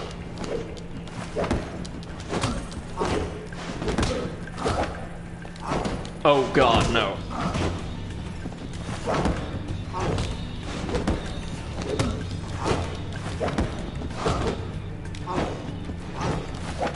Oh, that is good. We can kinda sorta dodge. Jesus.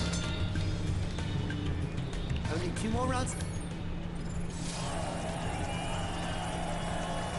I think I can see the reason why some people might hate this now.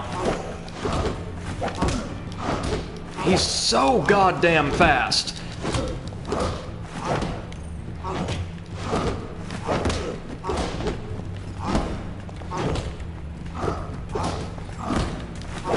Like, there is absolutely no difference between a low and a high punch, in terms of his animations.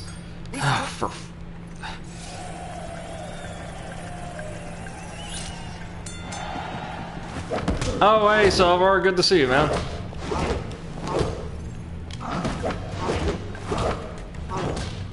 What in the hell am I... Yes, I'm getting very heated as a result of this and what we went through in the swamp. Why on earth do you give your players all of these wonderful different play styles with additional characters, and then demand they use them for absolutely anything else?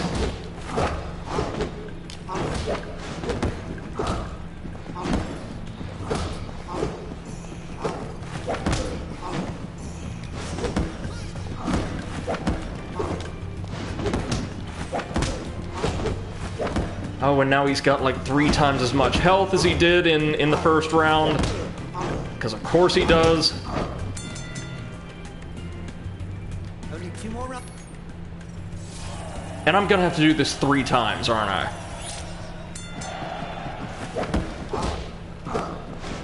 Not like 3 rounds, but there will be a 3rd version of this match after this for a 3rd egg.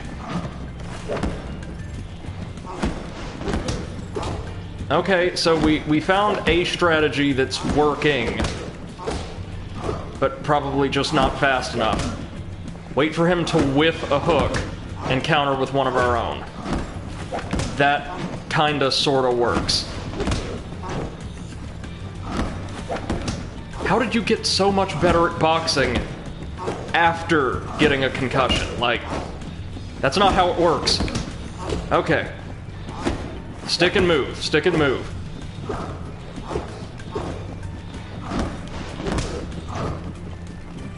Come on.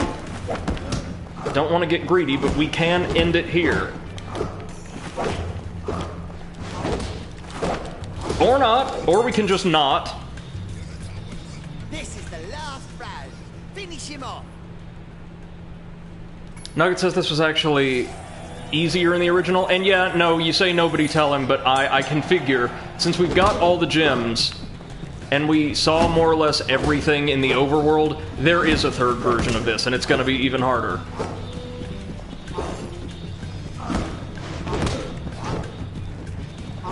No, right, sorry, I got it mixed up. This was harder in the original.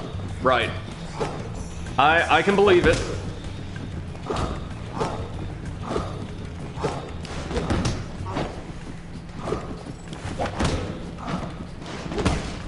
There. That's the second. Hey, this is a...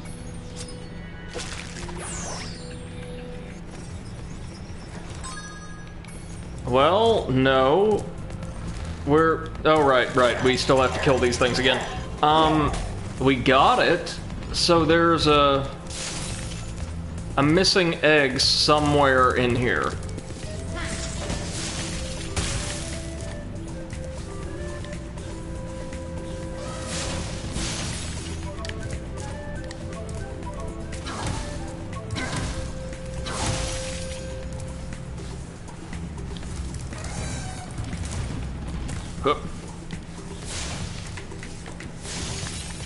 So let's look for secret passages or the like.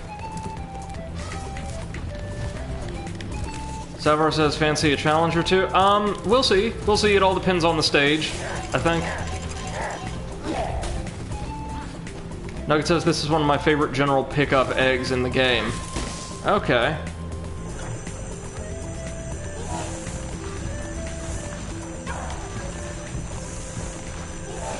It's a pity that the top of the ziggurat isn't open air, because,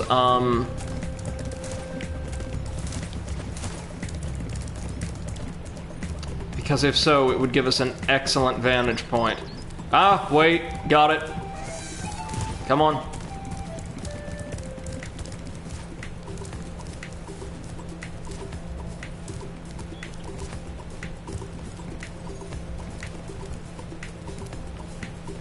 Let's have a look-see.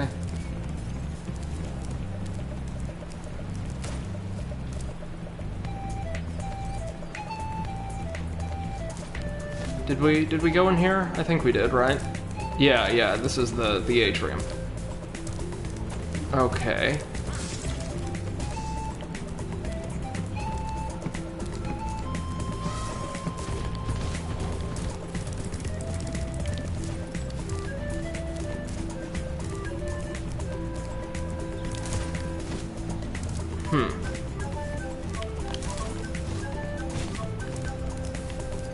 So if we get over here... Yep! Oh, that is cool. That is really, really nice placement. That reminds me of something you do in, say, Mario Odyssey, I should say. Good stuff. Good stuff.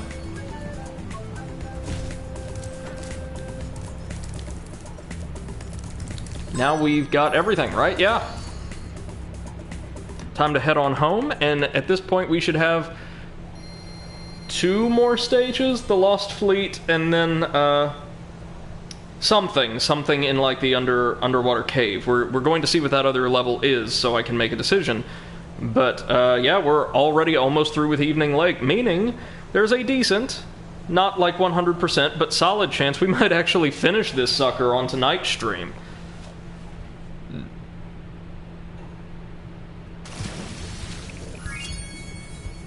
Silver says, oh no, Lost Fleet, disgusting.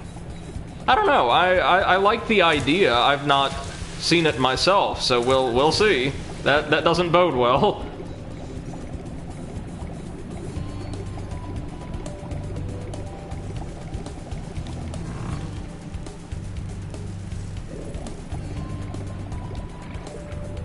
Nugget says, I adore Lost Fleet. Well, so we've got divergence of opinion. We'll see where I weigh in after having a look-see. Oh, the fireworks factory. Yeah, we'll save that one for last. So, on to Lost Fleet then. Let's see what we make of it. Salvar says, I don't, but I still managed to cook up a semi-acceptable challenge there, too.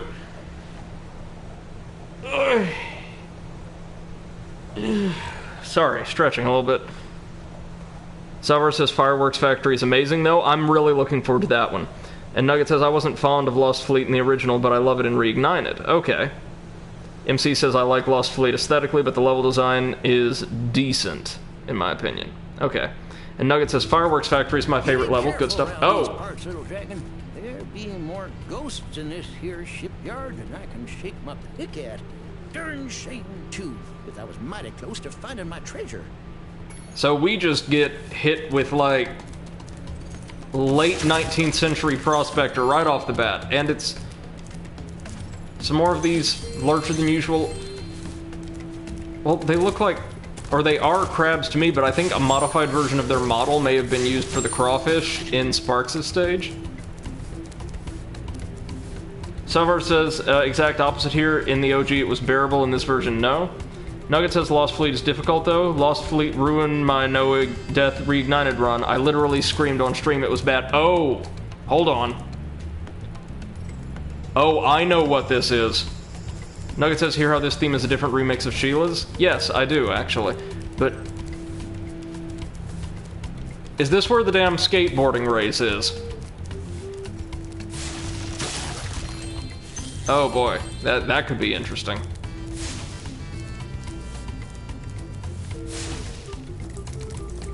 Yeah, it does sound kind of piratical. And yeah, oh boy. You can't do it right now, however. Okay.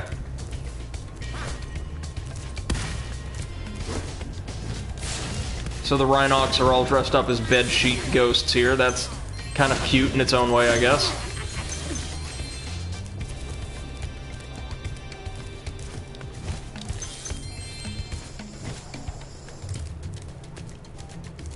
So we're going to have to use the cannon to breach the hull, no doubt. But first, let's explore the outside as much as we can. Ah, but we can't at all right now, it would seem. Or we need to go around. Hold on. Please hold. We'll also need to clip those buzzards out of the sky.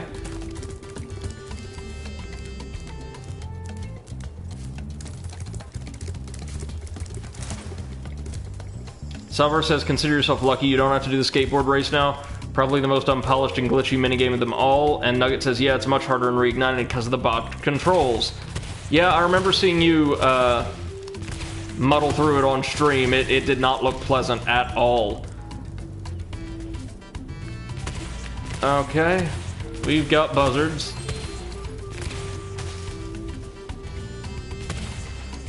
Come on, come on. That's it. Eventually.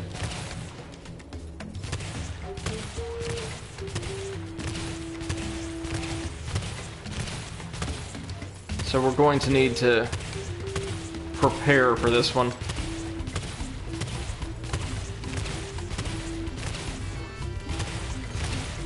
Nugget also says, also there was the glitch where you could, or is that one might be out of our range actually. Huh. But this one won't be, I don't think. When it flies back around.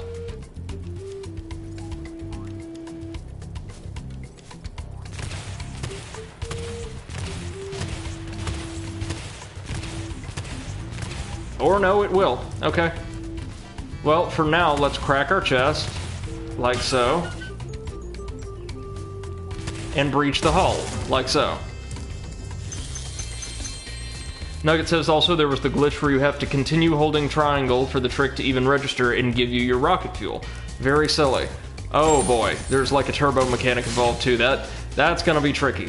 Also, hello Jessica, welcome to the stream. I think this is your first time joining us in chat at the very least. So thanks so much for dropping by, we're glad to have you. Hope you're having a wonderful day so far.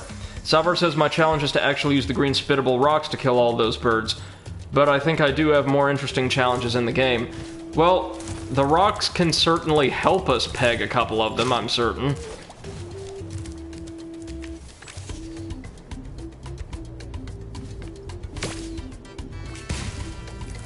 If I had halfway decent aim, anyway. Do they have, like, a trajectory? Oh, they do. Oh, no.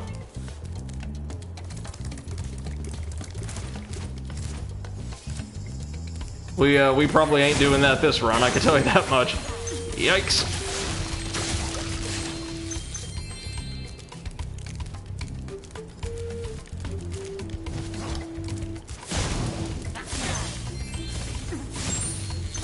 So I guess we can expect to see Sheila again somewhere around here. That looks like very similar to a Rovagug symbol from Pathfinder. MC says, yeah, or no, Salvar says, I wouldn't really recommend, like, the challenge, either. I think talking about their challenge. And Jessica says, yeah, this is my first time here. I've been enjoying it so far. Wonderful. I'm glad to hear it. Thanks so much for dropping by and giving us your time. Always appreciate it. Let's have a look-see. We're probably going to need to get invincibility or something to go around there. Either that or glide in at just a perfect angle.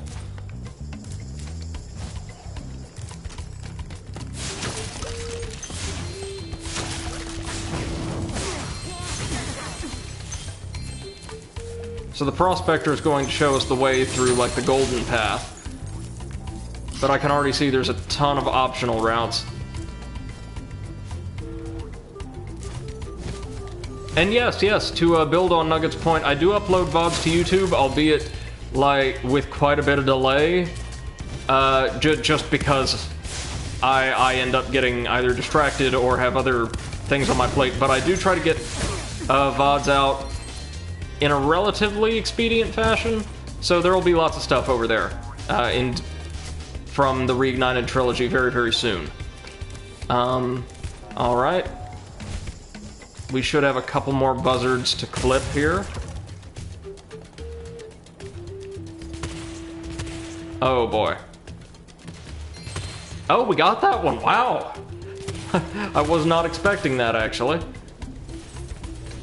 Confidence? What is this? And another. There might be one more little area that we have to take out with a cannon. You know, these ships have, like, maintained their like, constitution really, really well, despite the whole, you know, sinking in acid thing. There we go. This ought to protect us and even allow us to swim in the acid. That's interesting. But we should get a dragon egg here, right? Some fool hid a daggum egg in my treasure.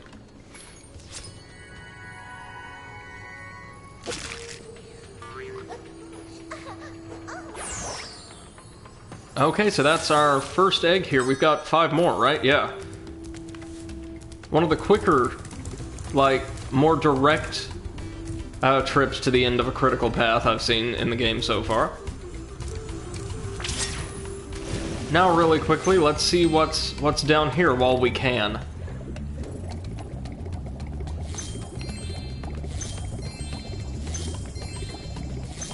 A lot of gems, like a whole lot of gems.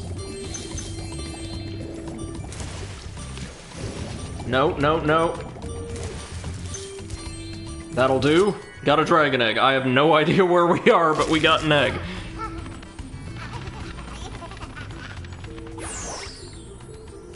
Good. That is good stuff.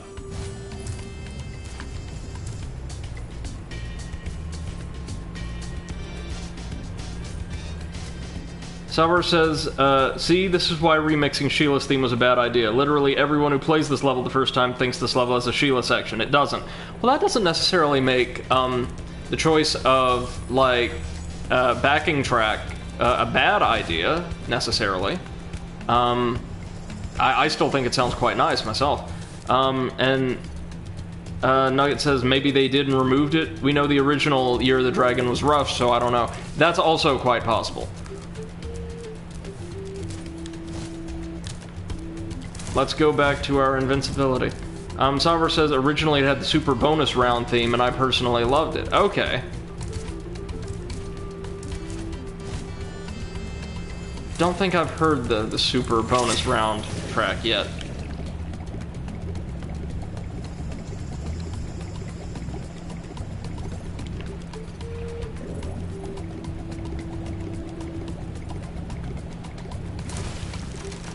There we go.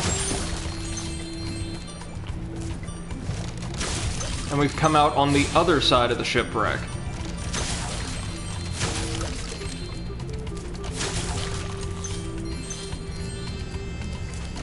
Ooh. That is a lot of crabs. Okay, this is how we get to the higher beach. Nugget says, I think I enjoyed this level now because it's hard and used to scare the crap out of me. Now that I'm older and have conquered it, it feels satisfying. I can definitely get that. Lots of folks have memories like that of games or similar things that intimidated them from their childhood. And also, yeah, but the super bonus round theme doesn't feel like piratical. It should stick to its own level because that would make it more special.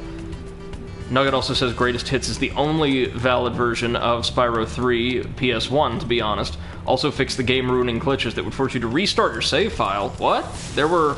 It was that rough. There were, like, game-breaking bugs? Tell us a bit more about this. I'm interested. Hell.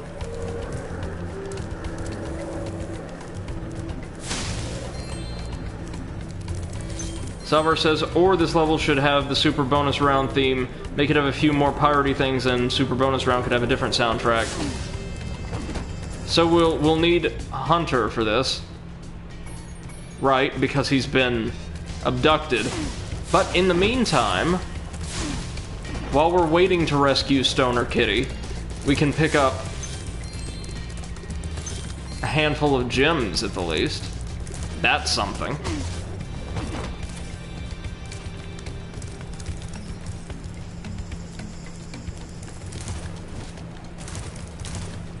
So see, my criticism of this track would be, it doesn't go far enough with the nautical motif. It's a really great track, I think. Not that anything's going to compare with Frozen Altars, I don't think, anytime soon. But it does sound like a half measure between, like, a stereotypical Outback aesthetic and an actual, like, you know, cartoony Golden Age of Piracy sounding theme. Okay, there's gonna be an egg up here, hopefully? Nugget says Lost Fleet should have had its own thing, but obviously they didn't have enough time. Yeah, rushed schedules and their erstwhile companion Mr. Crunch are never good for game developments.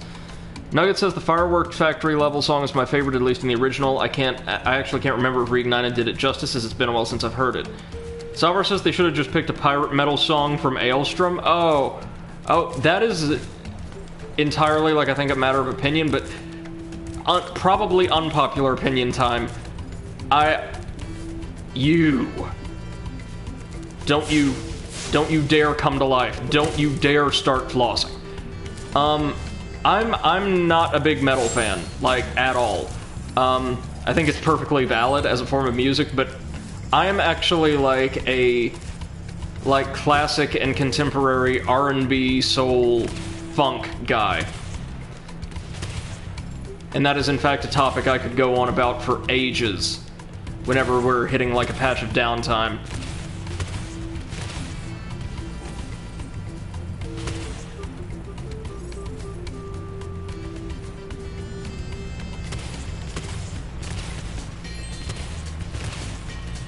Okay, come on. Come on. Really gotta lead this sucker. Alright.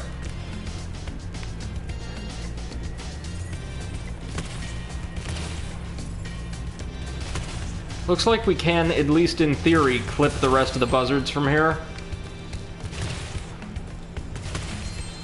I say in theory because my aim is terrible.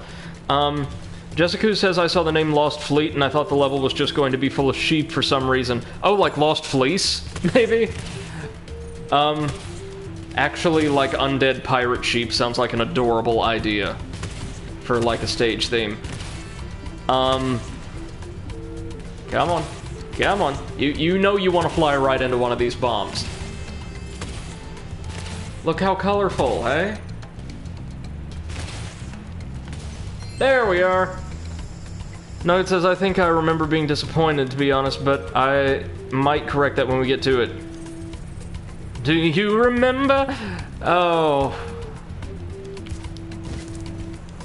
That's either a reference to, I think, a Jay Sean song or a Michael Jackson song. I certainly know which one I think was better, but both pretty solid, actually. Nugget says, oh, and speaking of, Reignited was going to release on September 21st, but they had to push it back a few months. Yeah, I know, you've told me, like, the development and release schedule for this one were rushed as well. And yeah, of course I got that reference. I'm okay with, like, top 40. I'm okay with top 40. Oh! Right, of course, September from Earth, Wind, and Fire. Speaking of, did you know that that song was re-released, technically re-recorded a little while after, like, the initial, or the first one became a big hit, and released as a pseudo-holiday track called December? Literally all they changed, if I recall, is September to December in the chorus, and they added in, like, some sleigh bells in the background. This was a serious thing that was actually done with one of the greatest, like, party soul songs of all time.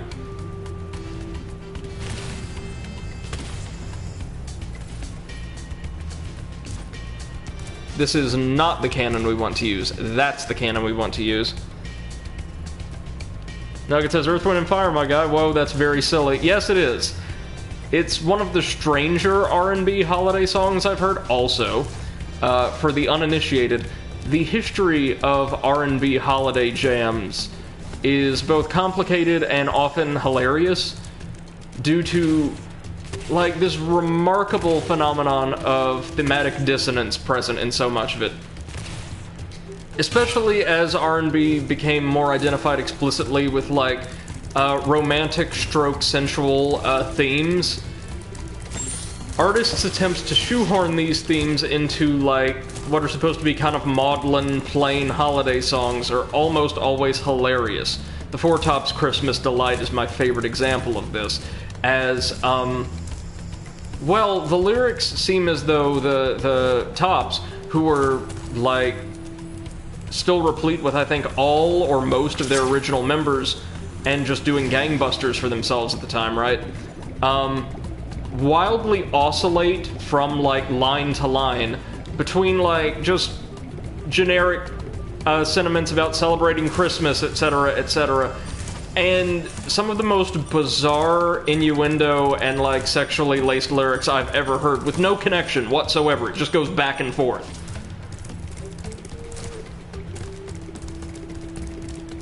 The things I talk about when we backtrack. Alright, so we cracked open that chest. Can we access it from over here? No. No, we'll need to go to one of the shipwrecks for that.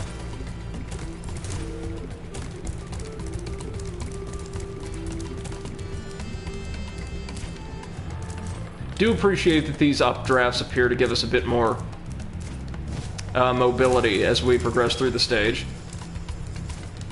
So we'll need to head into the cave over there. The Rovagug mouth.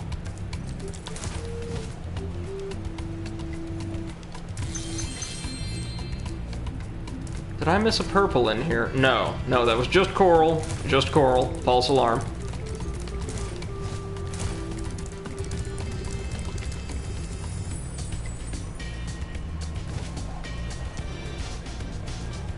Can we? Ah! Would have been great to get that in one go, but nope. We're going to have to do it the boring way. From one ship to the other. Huh.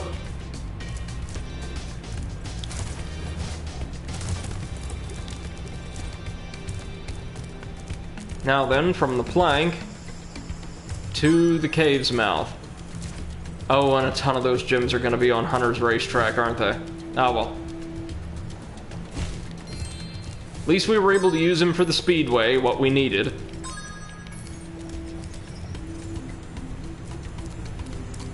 A submarine? Waters used to be my favorite diving spot, but I can't get any loot with these subs patrolling around.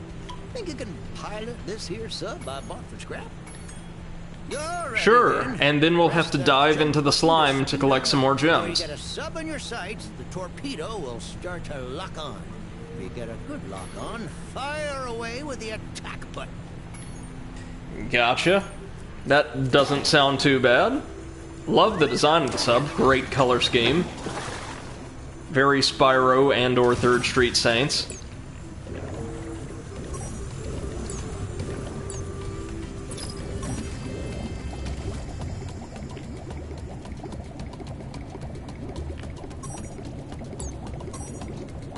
I see. We've just got to hold a target lock. That'll might be trickier than initially thought because, wow, these guys are fast.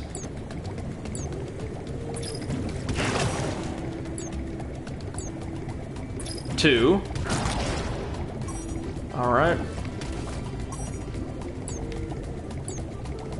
3. Good. 1, 2, 3. Nugget says this area still scares me. I wish I had anxiety meds. Oh, like a dark, like, really tight underwater cavern does it for me too. Like, really dark aquatic environments always unsettle me just a little bit anyway. Like the bottom of Lake Hylia in Ocarina of Time when I was a kid. Oh god. And Nugget says it's not the appearance of it, you'll see what I mean. Okay. We'll have a look-see. Now, I bet there might even be another egg somewhere down in there. Well, I hate to ask your help again. Oh no, there's just a second round. So we'll do this again, but we're also going to prioritize gem gathering this time while we have the sub and can blast those crates open.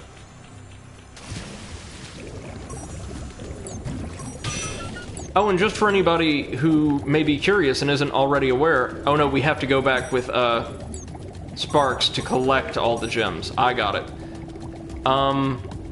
We do have a community Discord with a permanent link available in the channel description, if you'd be so inclined to join us, if that's something you'd care to do.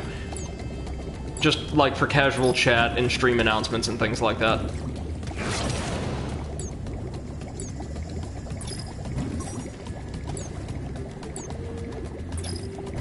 There we go. Good. I'm not sure if I actually need to lock on to hit them, but makes it easier, so.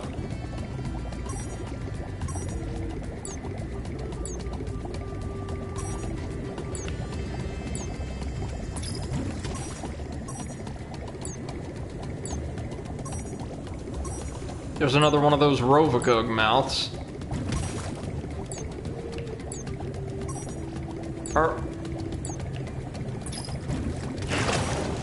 I was about to say, are they laying mines now? That's hardly sporting. 2 more.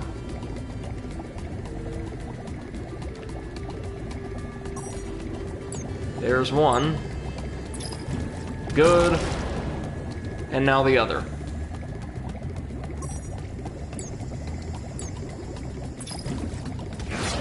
Perfect. Nice stuff. Safe for swimming again. I wish I could reward you. Okay, that's actually pretty good. All I got left is this here other egg. Maybe there'll be something better in this one.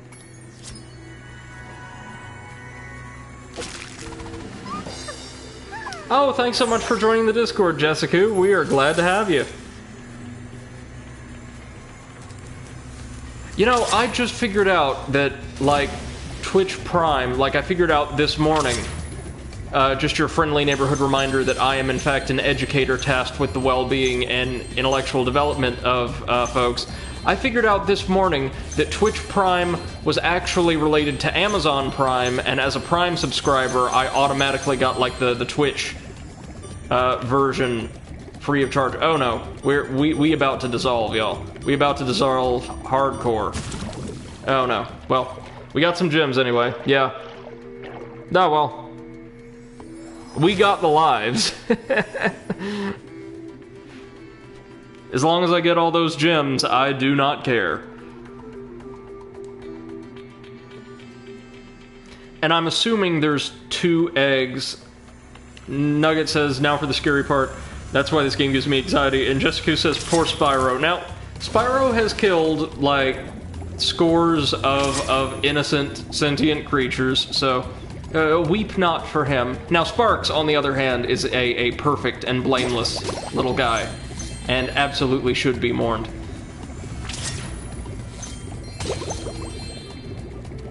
It's a good thing we have an arch actually down at the bottom of the lake, so we can top ourselves off if need be. And yes, we did enter through the Rovagug mouth.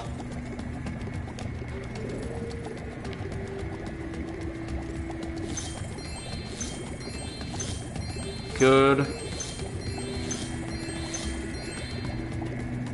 Lord, there's a ton of gems down here. Many of them are in smaller denominations, too. So this is the real challenge, and I apologize if you guys can hear the landscapers outside.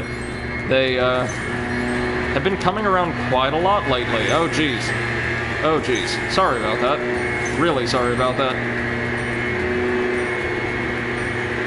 Jessica says that's true, Sparks is innocent. Absolutely. One of the better, more likable characters in our little cast, I'll say that.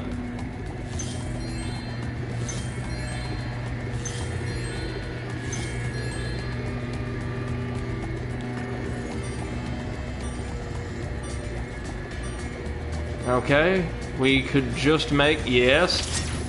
Now, I could be wrong, but I think we've got everything down here. Yeah.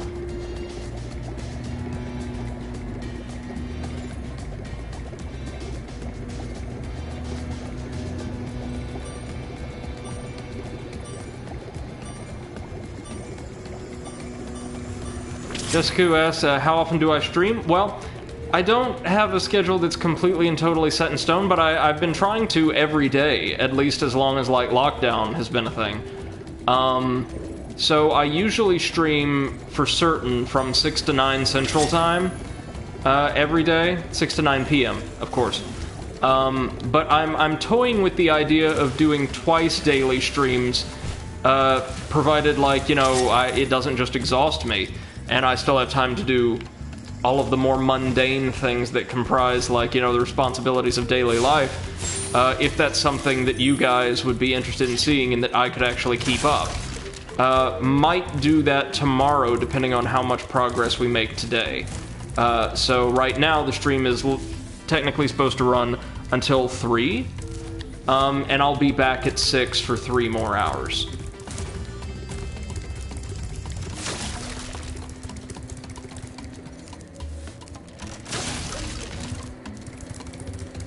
So I think it's safe to say we either got everything we can get for now, or we got really, really close. Can't 100% the stage yet, so...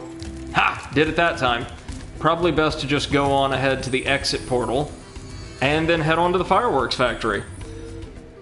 Which I'm looking forward to checking out. Really enjoyed Bamboo Terrace, and so apparently this level takes more inspiration from, like, popular Japanese motifs. I'm interested. Oh, we've got so many gems, and Winnie's gonna try and take them all from us. It's probably gonna start charging us like 2,000 gems per toll in the last world. So I'm curious, if there's going to be an additional playable character in the next world, or if we're just going to have to buy Hunter again. Hello. I thought you might be hungry. Thanks. Did you bring any chips? I'm sorry this happened, but I tried to warn you. I had to help Spyro rescue the eggs. You just don't understand. If we don't bring dragons back to this world soon, all our magic will be lost. The dragons used to live here? Yes, this was their original home. But a long, long time ago, the sorceress banished them to the other side of the world. She didn't realize the dragons were the source of all our magic. Maybe I could So convince the dragons that's to what come they're back good for. If you let me go. Because clearly, none of them other than Spyro actually do anything. Like physically, actively. They're just kind of peaceful, torpid magic generators. That's interesting. Right then. We are, if we crack open the old guidebook, largely done here. We just have to pay a visit to the fireworks factory, then take on our boss and loop back around for the Spark stage, which hopefully still has a power-up associated with it in the Reignited version.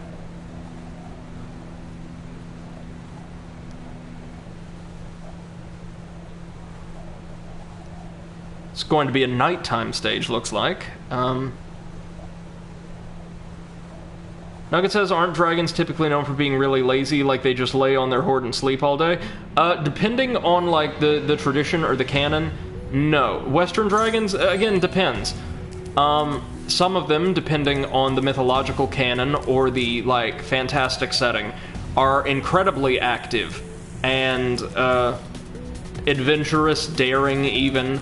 Others are extremely territorial, claiming large swaths of territory for themselves and actively seeking out and attacking any sentient life that enters their, like, claimed region, like, well beyond, like, their hoard or cave. And, oh no, it's one of the horrible spy children from before. Oh no. Oh, hello. It's good to see you again, Spyro. That naughty sorceress has stolen the professor's rocket plans, and I'm on a secret mission to find them. Handel was supposed to meet me here, but I can't find him anywhere. It's the most evil characters from the second game.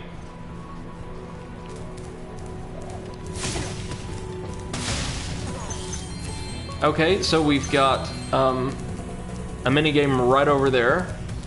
I like the design here, I do. And actually, looking at the designs, this looks like it also uses, like, more or less traditional, or is inspired by traditional Chinese art and architecture. We'll have to do something with that at some point, no doubt. Now, the enemies are ninjas, which, of course, are a Japanese phenomenon. But no, the design is very, very, like, stereotypically Chinese. Like, it's the theme park version of Chinese art, but, oh, Chinese art nonetheless. Okay, so ramming those guys is probably the better approach. And they just respawn. Okay.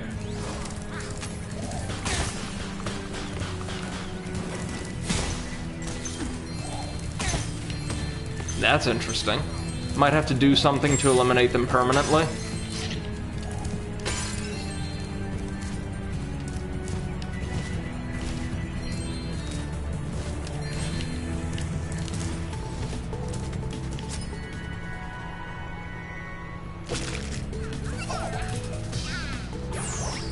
There we go. Nice, easy first dragon egg.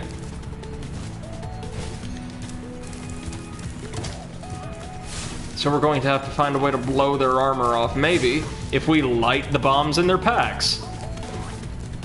Nice. Oh, we just completely, like, blew him, vaporized him, essentially. Nugget says, I guess Reignited decided to go more Chinese with it, but from my understanding, the original was a lot more, hey, this is a Japanese level, so I don't know. Maybe they just mishmashed the two, like a lot of games unfortunately did. I'm leaning toward the latter, probably. Which is unfortunate, but I mean, the result is still really cool to see and play through. I love the visuals. Okay, so we'll need to light this rocket to open up our metal chest. said light this rocket. Oh. Or eat it, rather. Hey, check that out. Firework effects specially for this level.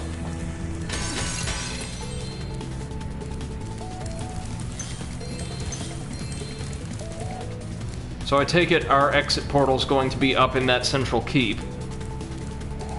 I already took care of you guys, right? No, I didn't. That's right, because we took the stones across the lava. Ah, wait a minute. Wait a minute.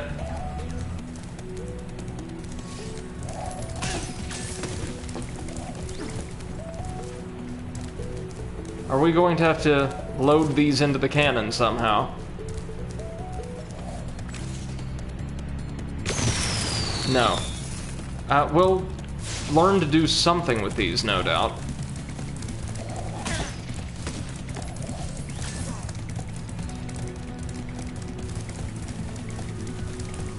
Now there's a tower still to explore. Jessica says, wow, those fireworks look so good. They do! I really like the little, light effects they use. Well, the light effects in this game, generally speaking, are really nice. But the fireworks, in particular, yeah, look quite stunning. And Nugget says the cannons are a lot of fun once you see what they do. Okay. Can we just,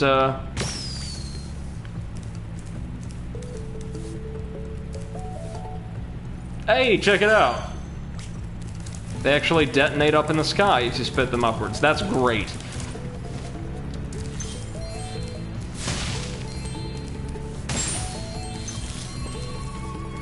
Nothing else over here. And we cleared both towers, right? Or the ground floor of both towers, I should say.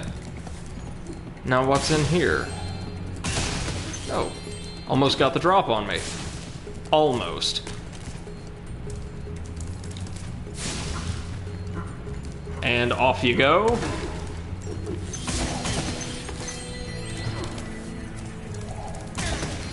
Perfect. Ooh, he was quick.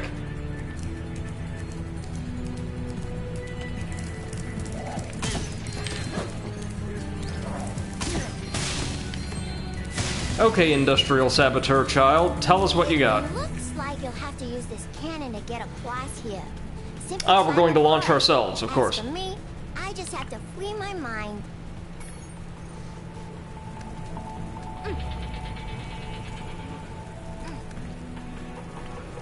These children are terrifying. Right.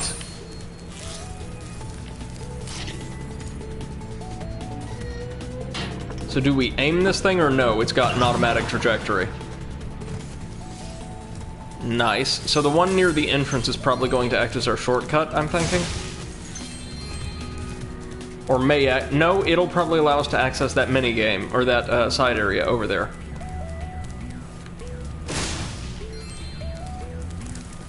How many gems do we have? Ooh, we're missing a ton still. There's gonna be a lot to this level, or its side areas at the least. Can we do anything with these? Like, yeah, nope.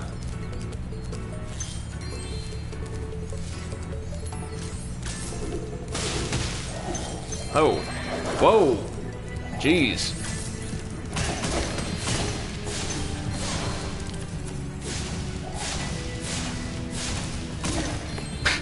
There we go. Took a little doing, but we got him. Nice.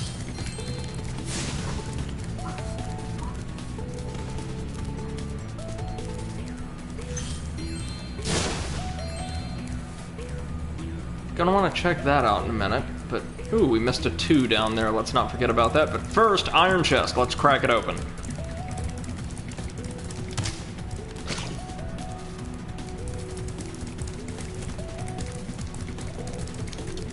Should be a pretty healthy disbursement of gems, right? Yeah, that's a pretty good haul. And another 5er. Alright, are some Rhinoc ninjas going to drop from the ceiling? Come on, you know you want to. Maybe once I get all the pots? No? No, okay. Another side area. that is the second time that's happened. Geez. Gotta get better at identifying the ones with rocket packs from a distance.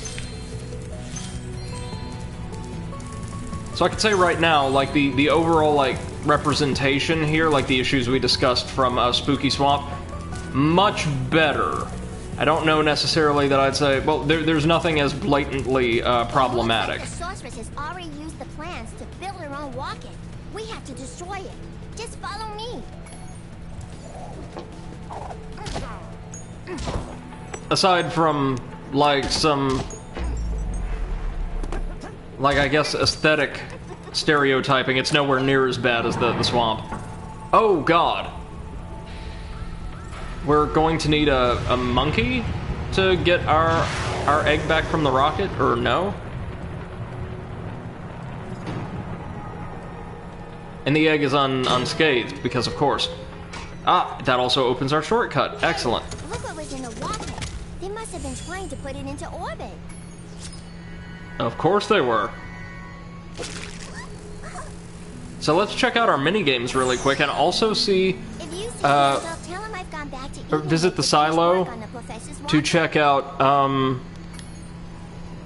like that signpost kind of, teasing our next playable character. Looks like a rather high-tech advanced gateway, so maybe we really are going to the moon for our final world. That'd be interesting. And the Mario Odyssey comparisons just keep coming. So we're going to have to backtrack quite a bit to clean up 2 different levels here. Oh, it's you. It's the other one. This combo power-up to take out these fire dragons. Oh, nice. Super flame at the same time. Okay. So we have to, like, burn each dragon down quickly or it'll regenerate. I see.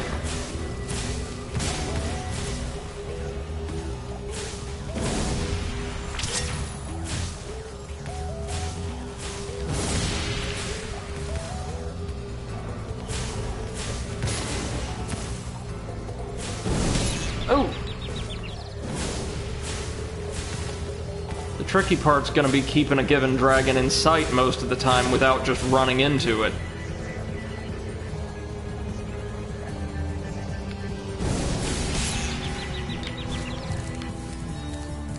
Okay, hold on. I've got a better idea. I've got a much better idea.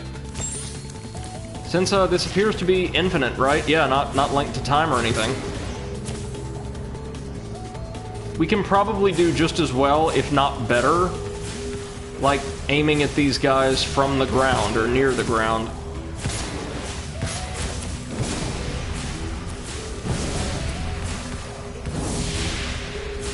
Yikes. So they've got a lot of health, like a lot of health.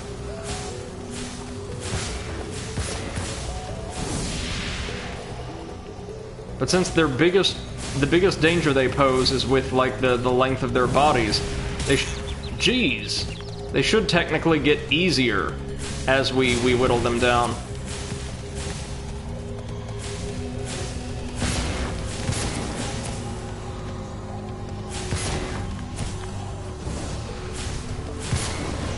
Oh, but wait, ramming into them, jeez, doesn't really seem to hurt us.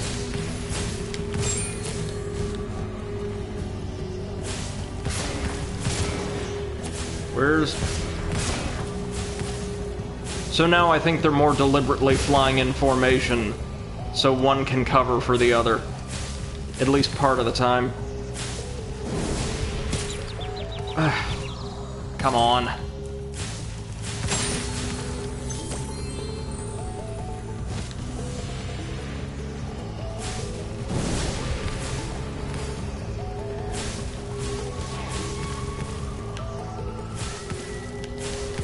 Oh, really?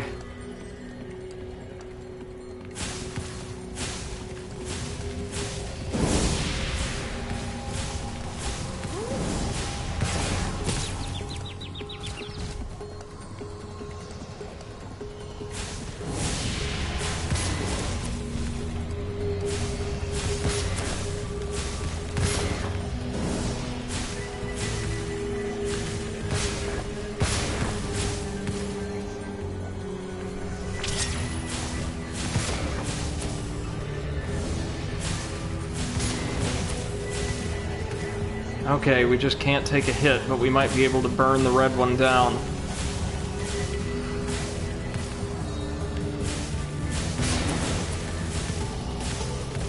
It's using the wells more and more, though. Ow! Damn it!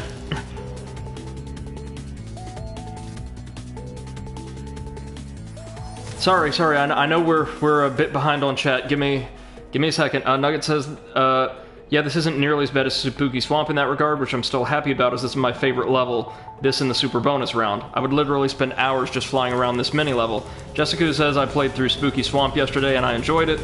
And then Nugget explained, oh, I know I could heal. I was just trying to burn one of the dragons down. Sorry. Just to take a moment to explain.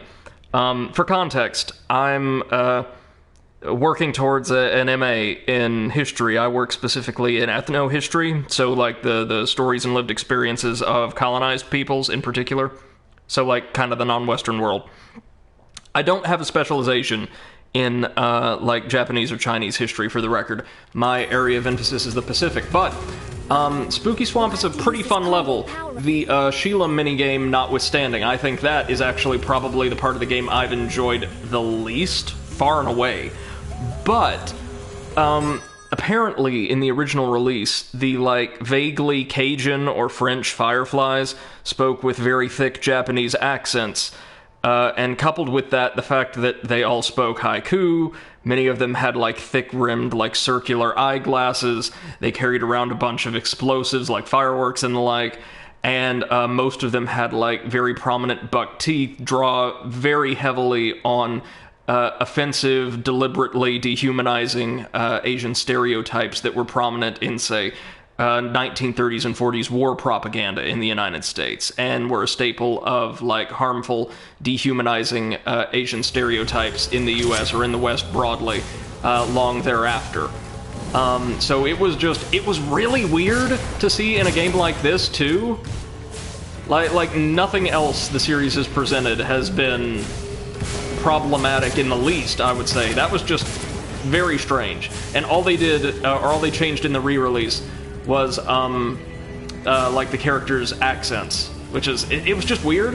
This level, though, seems just fine, really. But again, the gameplay of Spooky Swamp and the design of the level overall, especially like the little mini-boss against the Wizard Rhinoc, I thought was really nice.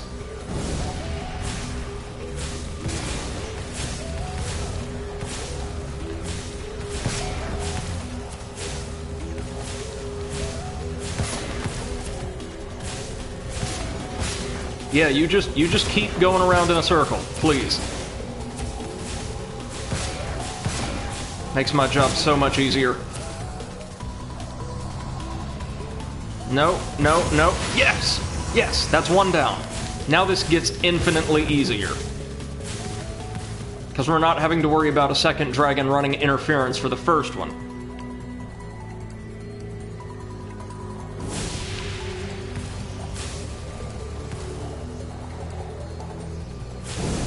The design of the dragons themselves, by the way, like everything from the glowing highlights at the end of each section and around the facial features to like the way they move through the sky is just gorgeous. They're very well realized elements. Come on. There we go. No. There we go. We'll call that bump canceling.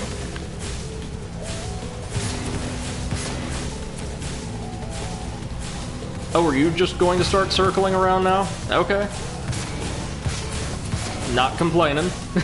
Not remotely. Oh, and Jessica, to your earlier point, this is a little tricky, but really it just takes some learning, I think. The dragons aren't particularly aggressive, but their movement patterns and how head-on you have to, like, be with any projectiles for them to properly connect do make this, like, a little challenging to learn. Now that I've kind of learned the encounter, though, it really isn't that bad at all. As evidenced by the fact that I'm not just getting thrashed like I was a couple minutes ago.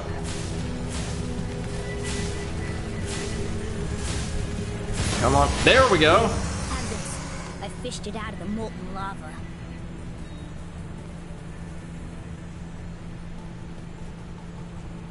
Oh, and talking about, like, representation and context, for the record, like, even though this game was produced in the year 2000, this was still popularly, this would have been received, and I'm quite surprised it wasn't, extremely negatively, with a lot of criticism back then. Like, I mean, we're talking about, I think the unintentionally, insensitive application of harmful stereotypes from like 100 years ago. And again, it's really weird, right? Because everything else handled in the games is done pretty well, I think, or about as well as you'd expect a playable cartoon to like design and present its cast, right? Now, I bet there's some gems in this passage. What do you think? No, actually, that's really surprising. Oh, and Jessica, you played through the originals as well. How would you say the re-release stacks up? I'm brand new to the series, so this is like my first real experience with the trilogy, and I think I'm going to have a hard time saying like that any other version I play is going to be quite as enjoyable as these for that exact reason. But a lot of the folks in our chat are more experienced with the series than I am, and they have some interesting and really intricate opinions about where these remasters fit in terms of series quality. Okay, now let's go get the leftover gems in here. Speaking of, how many we got now? Over half, that's something.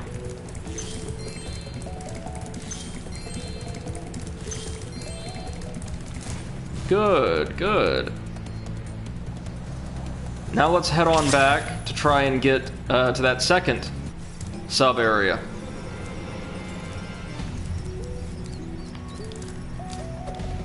Can't break that, can we? No. But first, let's not forget about the old Mist 2 over here.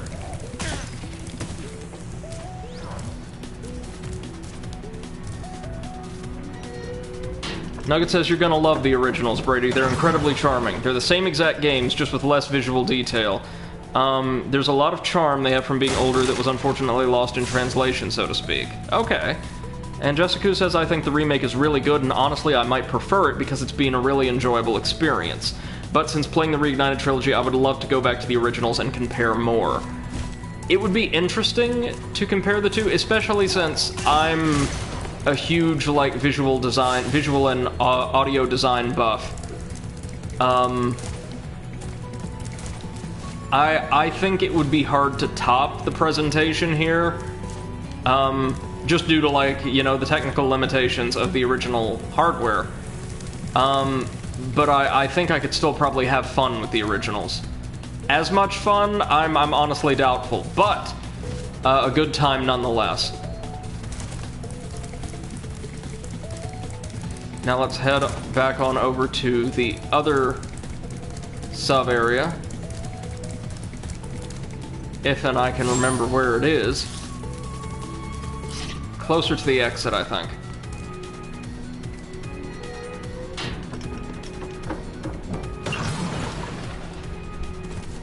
There we go.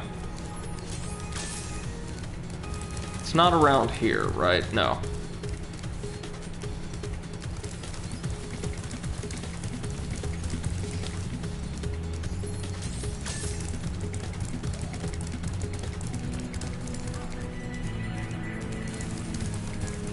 Oh, right. It's right over here. Ran right by it, of course. So he has another challenge for us. Behind you, but it's out of reach. You'll have to take the long way around through these Rhinox to get to it. Okay. So this is just going to be a standard, like, I guess, kind of combat-centric little side course? Alright. Good opportunity to pick up a ton of easy gems. Nugget says, I think it's a bit unfair to compare them, honestly. They're both amazing, and both amazing as their own things. I think to compare them's a bit unnecessary. They've got different vibes in the feeling, both good, but I can understand people preferring one over the other. I play Reignited when I'm in a Reignited mood, and Classic when I want the familiar, nostalgic feeling. I get that.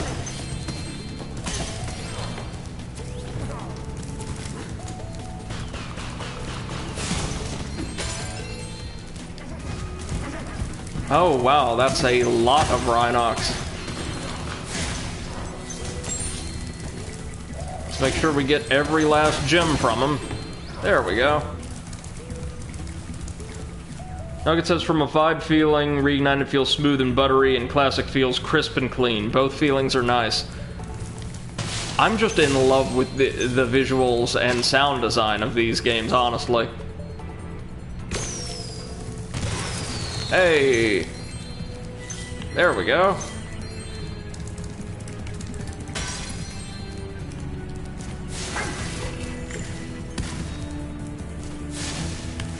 So we have to flame these guys from behind to light them up, it looks like. Or, no? Whoops.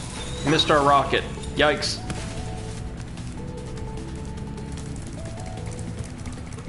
We should be able to collect another one from down here, right? Yep.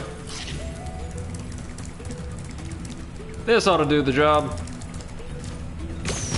Yep.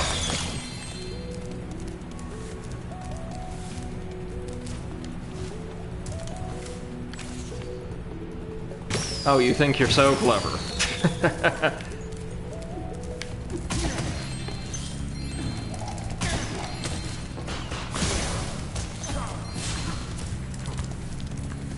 And they weren't kidding when they said this area was loaded with Rhinox. I think this might be one of the first, like, non-boss or mini-boss, purely combat-based challenges the game's offered. Jessica says, with Spyro 1, the level Dark Passage, I actually prefer the design in the original. Okay, well, it was one of my favorite levels from the first game here in Reignited, so I'd love to see what the original take on it was like. Has this very open, ethereal design to it. I really, really dig that.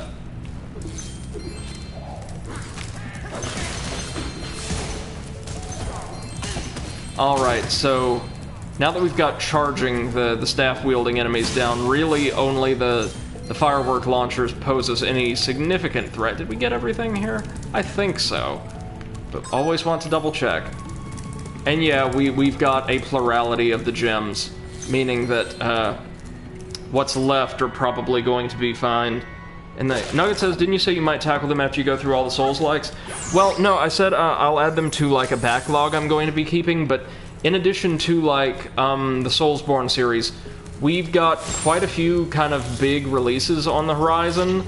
We've got, oh my god, the remake of Destroy All Humans, one of my favorite PS2 games of all time. I own the first and second games, well, I own the entire series, but I have the first and second games re-released for PS4. I might play through those as like a side stream thing, since they're both pretty short. Well, the first one is, second one's got some decent length to it. Kind of in the lead up to that, if I get my capture card working, that's a big if, the new Paper Mario's coming out later this month. I'm really excited for that. I've actually been playing through Color Splash for the first time, and it's, well, it's not Thousand Year Door in terms of its world building. I could care less about the actual gameplay. Really, those games are appealing for their world and story and characters more than anything else. But it's a lot of fun. It's a really solid, well-made game. Never want to look at, think about, or touch Sticker Star, though. Jessica asks, how did I find Treetops? I think it was a really well-designed stage with some of... actually, I would say the most challenging collectibles to acquire in the entire game. Those supercharged challenges are, like, really demanding, but also extremely satisfying to pull off. Our good friend and mod MC was with me, kind of coaching me through the whole process. It took some doing, but it was a lot of fun. I also loved the sort of Ewok tree level design of the whole thing, or tree village design. And Nugget asks, how good is your PC? It's solid. I can, like, run the Total War Warhammer games at pretty high specs on this laptop, so, pretty robust, I'd say. Okay, so we're going to need to get some kind of, like, futuristic secret agent monkey. Can't wait to see what his gameplay's like. Aha! Gotcha. Gotcha. Alright, I guess we're ready to take on our third boss. and then come back for a Spark stage, which will be the perfect way to kind of conclude today's stream. Today's first stream, I should say. We will be back come 6 p.m. Central. And might be able to finish the game? I don't know. We'll come really close otherwise.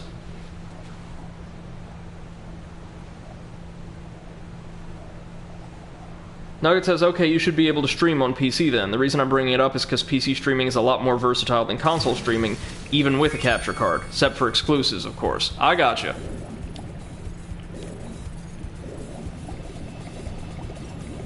That's something I'll have to look into, for sure. Now I think we just need to head on over to the rocket, right? Please, please God, tell me we end up going to the moon.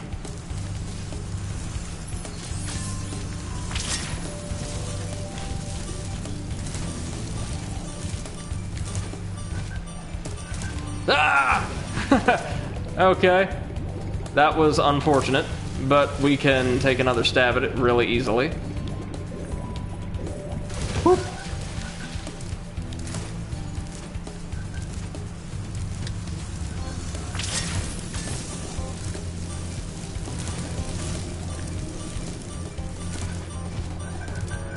There we are. That's the proper way to do it.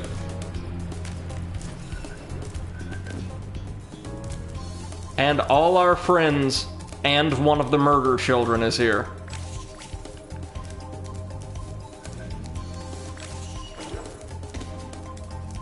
Can we talk to any of you? No?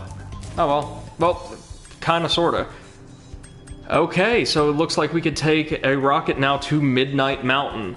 And indirectly, of course, our third boss arena. Let's check it out. I really liked the first two major bosses.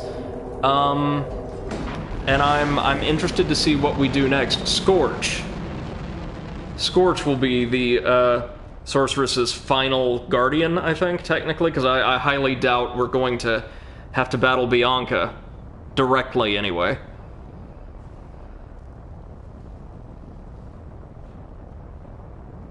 Spyro now shoots the moon, heading to Honeyloon Ridge. I've had enough. I'm going to create a monster to end all monsters.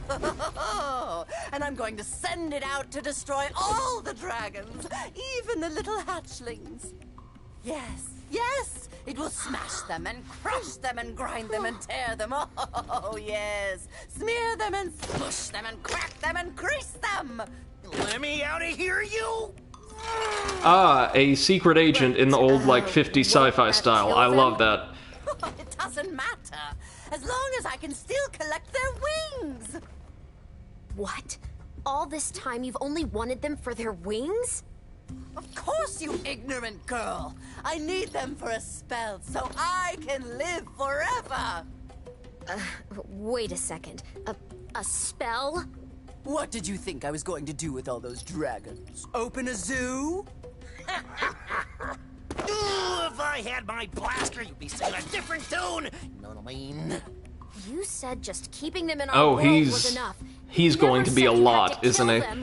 I don't have to kill them. It just stops them from wriggling so much. You're terrible. I can't believe I ever listened to you. Stupid, insolent brat. I'll take care of her as soon as I finish off that dragon. Now, where was I? So she's hunting the dragons for immortality. In the most roundabout way possible. It's gonna get real ugly. Jessica says she's awful, wanting wings to create a spell to live forever. Like, yeah, at least I think, too, this is our first villain with a real motivation that's presented to us. Oh, yes, and the Yeti's going to help us take down that disturbing thing. Looks like Charles III from Beautiful Joe on crack. Speaking of, Beautiful Joe, absolutely lovely game series. Would love to see a resurgence there.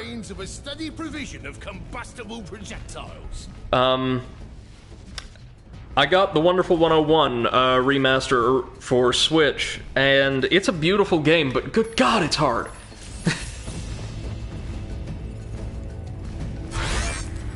This has been your stream of consciousness for the evening. Or... okay.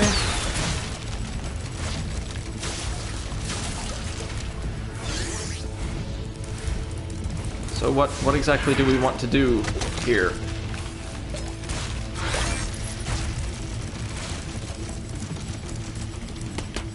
Oh, we can just, like, friggin' shoot them Spark style.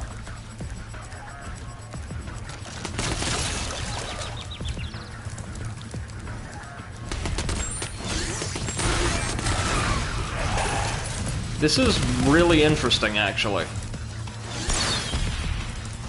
This is actually, a boss battle using Sparks' mechanics, but with a more conventional camera.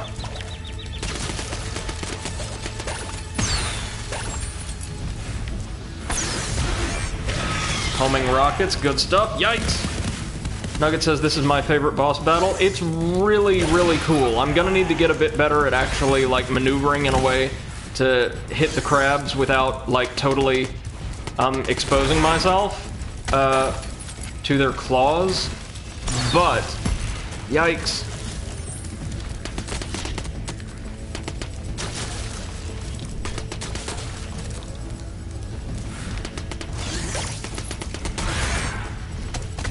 Okay, so his vulnerability, or period of vulnerability, decreases as he takes damage.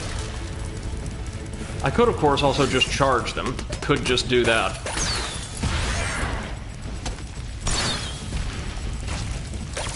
Oh, it's the fire trolls from Spyro 2?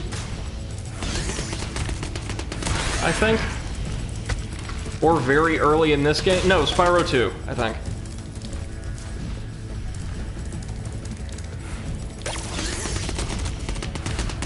Oh, we got like spare crabs just chilling around the perimeter. It's the first boss again. Check that out. Well, good to see you. That's really cool, actually.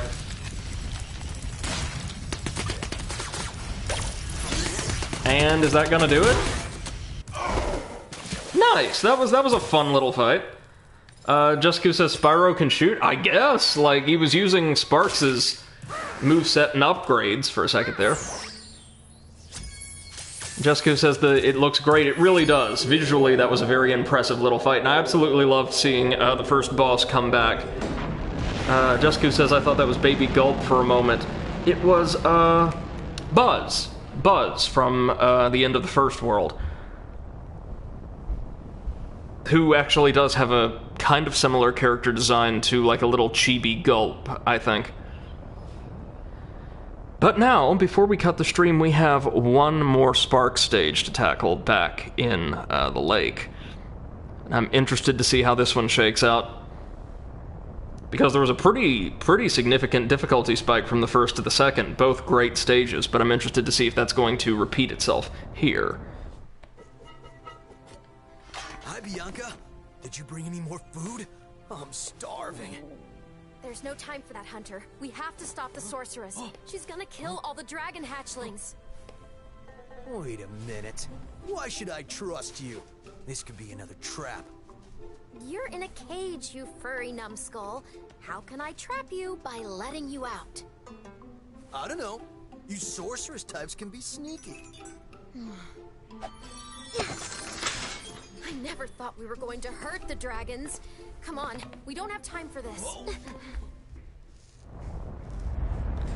Nugget says, my favorite moment of any blind stream is seeing the streamer's reaction when Buzz comes back. Lots of streamers freak out and sound like they pooped themselves. Yeah, there's a lot of that in the streaming space, isn't there?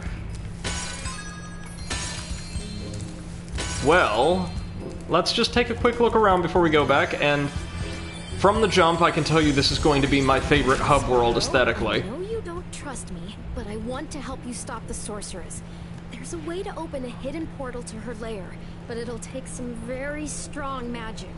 If you can find more of the dragon eggs, I think my magic will be strong enough to open the portal. I'll come find you when you have Midnight Mountain, okay? Yes. Oh, this looks gorgeous. But I'm afraid we don't have time to check it out just yet, as we've got some unfinished business back in Evening Lake that isn't tied to either Hunter or the secret agent. Oh, that's a reassuring title for an egg challenge. Oh, good. Already at 70% completion, nice. And you know those last few worlds in Midnight Mountain are going to just be coated in gems.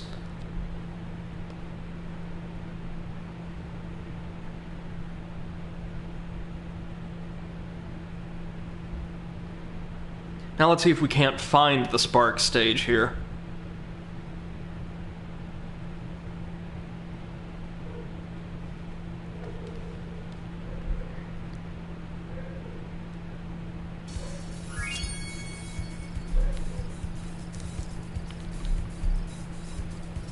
Nugget says You're Doomed may or may not be a reference to a particularly iconic game. Oh, I bet when we rescue the Simian, he's going to have some kind of first-person shooter gameplay then? With his blaster? That sounds interesting.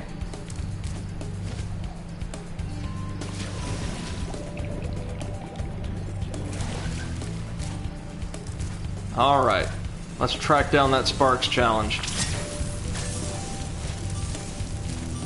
Oh, speaking of, I've not played either of the new Doom games, Doom 2016 or Doom Eternal. I might want to check those out on stream, actually. Because they look, and I'm speaking as somebody who doesn't play just an abundance of shooters, they look absolutely amazing.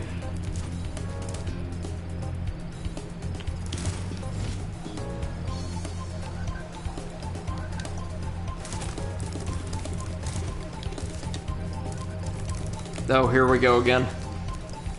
Time to play Where on Earth is the stage. I'd say stage portal, but there actually isn't one for these types of challenges.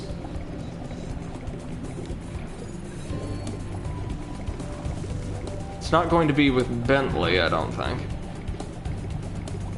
Could be, though. Ah. Whoops. That was a complete and total accident.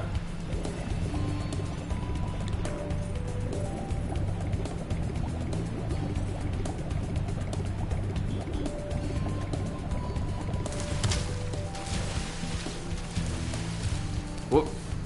Yep, not here.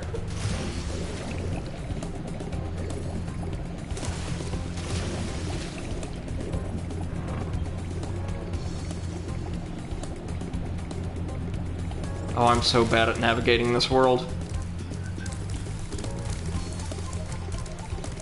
Is it going to be up there? Because I remember there was like a dragon egg over there on top of the little tower. Oh, wait. Wait. Yep, here we go. Princess Amy showed me a place called Starfish Reef. Okay, time to kill a bunch of starfish. Let's do it. I think Sparks should check it out. Bonus world time. Perfect way to conclude a stream.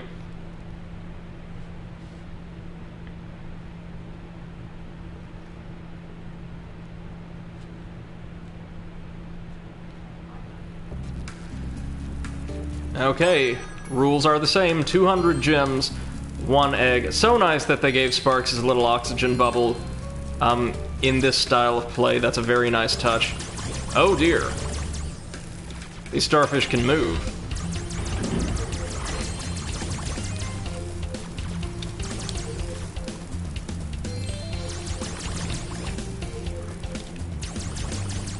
Been a while since I played a good top-down shooter. Oh, and we've got what appear to be eels as well. Okay. So do they spawn from the... Yeah, they spawn from the shells. Shells are nowhere near as resilient as the, plant pots that spawn the spiders, though, it doesn't look like.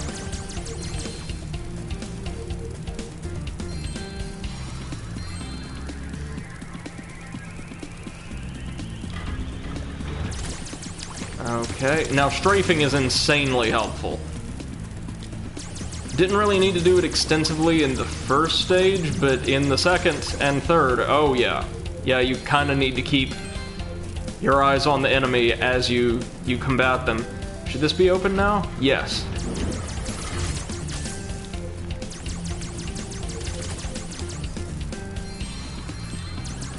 Whoa. No. There we go.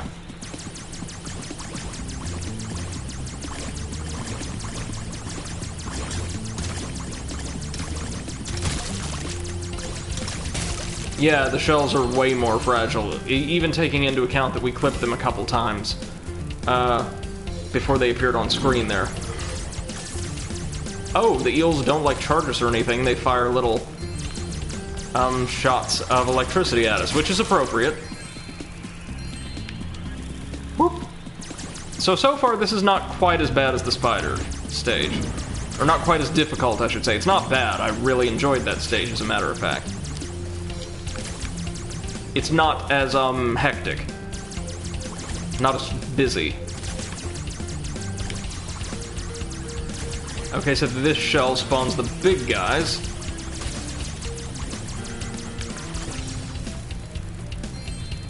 Or it did, anyway. Oof.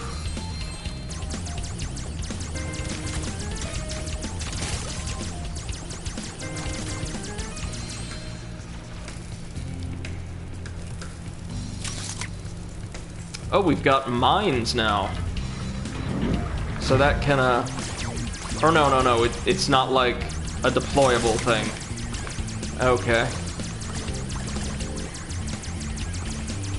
So, it looks like the trade-off is the starfish are nowhere near as likely to crash into you as the spiders were, but they deal way more damage. That's fair, I guess, right?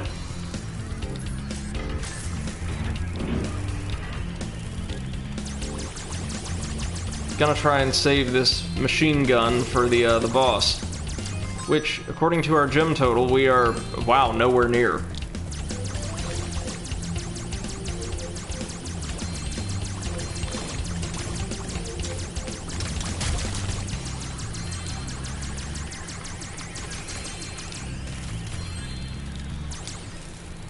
Looks like this one's structured to have like these big open rooms and then 2 or 3 little smaller arenas we have to clear out before we can progress.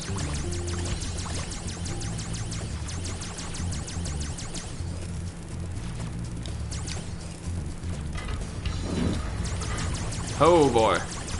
Hey, we actually got them all. I wasn't expecting to, honestly.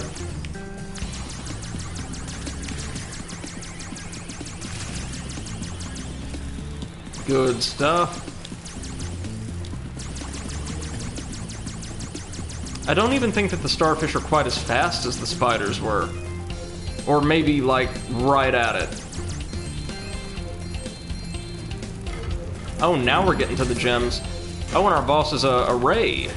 Alright.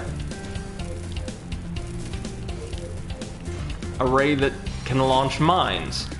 Excellent. Good.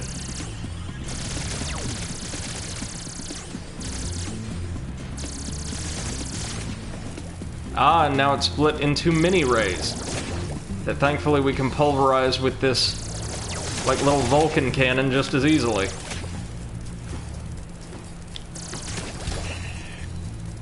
There's one down. And 2. Took some damage, but not bad overall. We unlocked the Manta Eraser trophy. Got our egg, and, oh, still missing quite a few gems. That's not cool.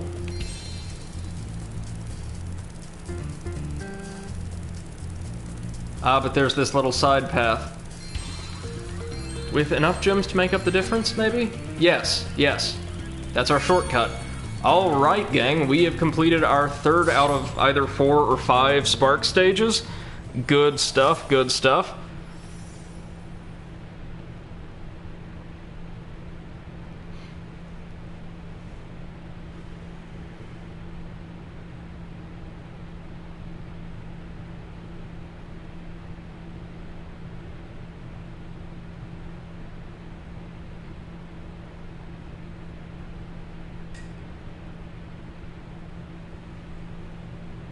let's see what we get, if anything.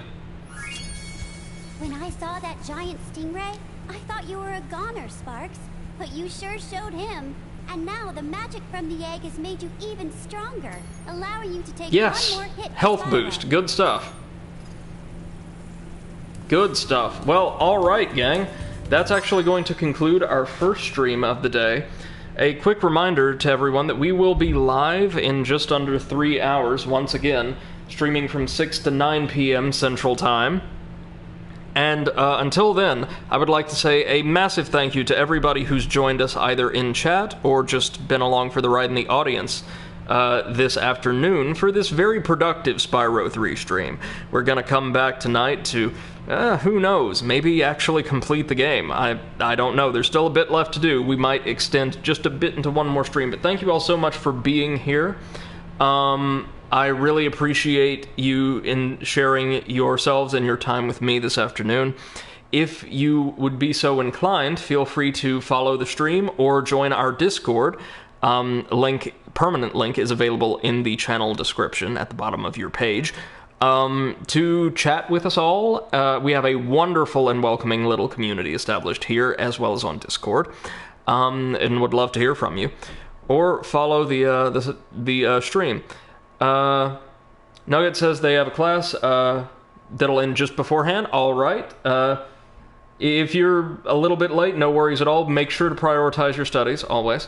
And Jessica says won't be there as it's too late for me with my time zone. I'm really sorry about that. I'm actually thinking too, I'll have to discuss this with folks again in the Discord, of adjusting my stream times to be a little bit earlier, since we have so many friends that join us from like European time zones.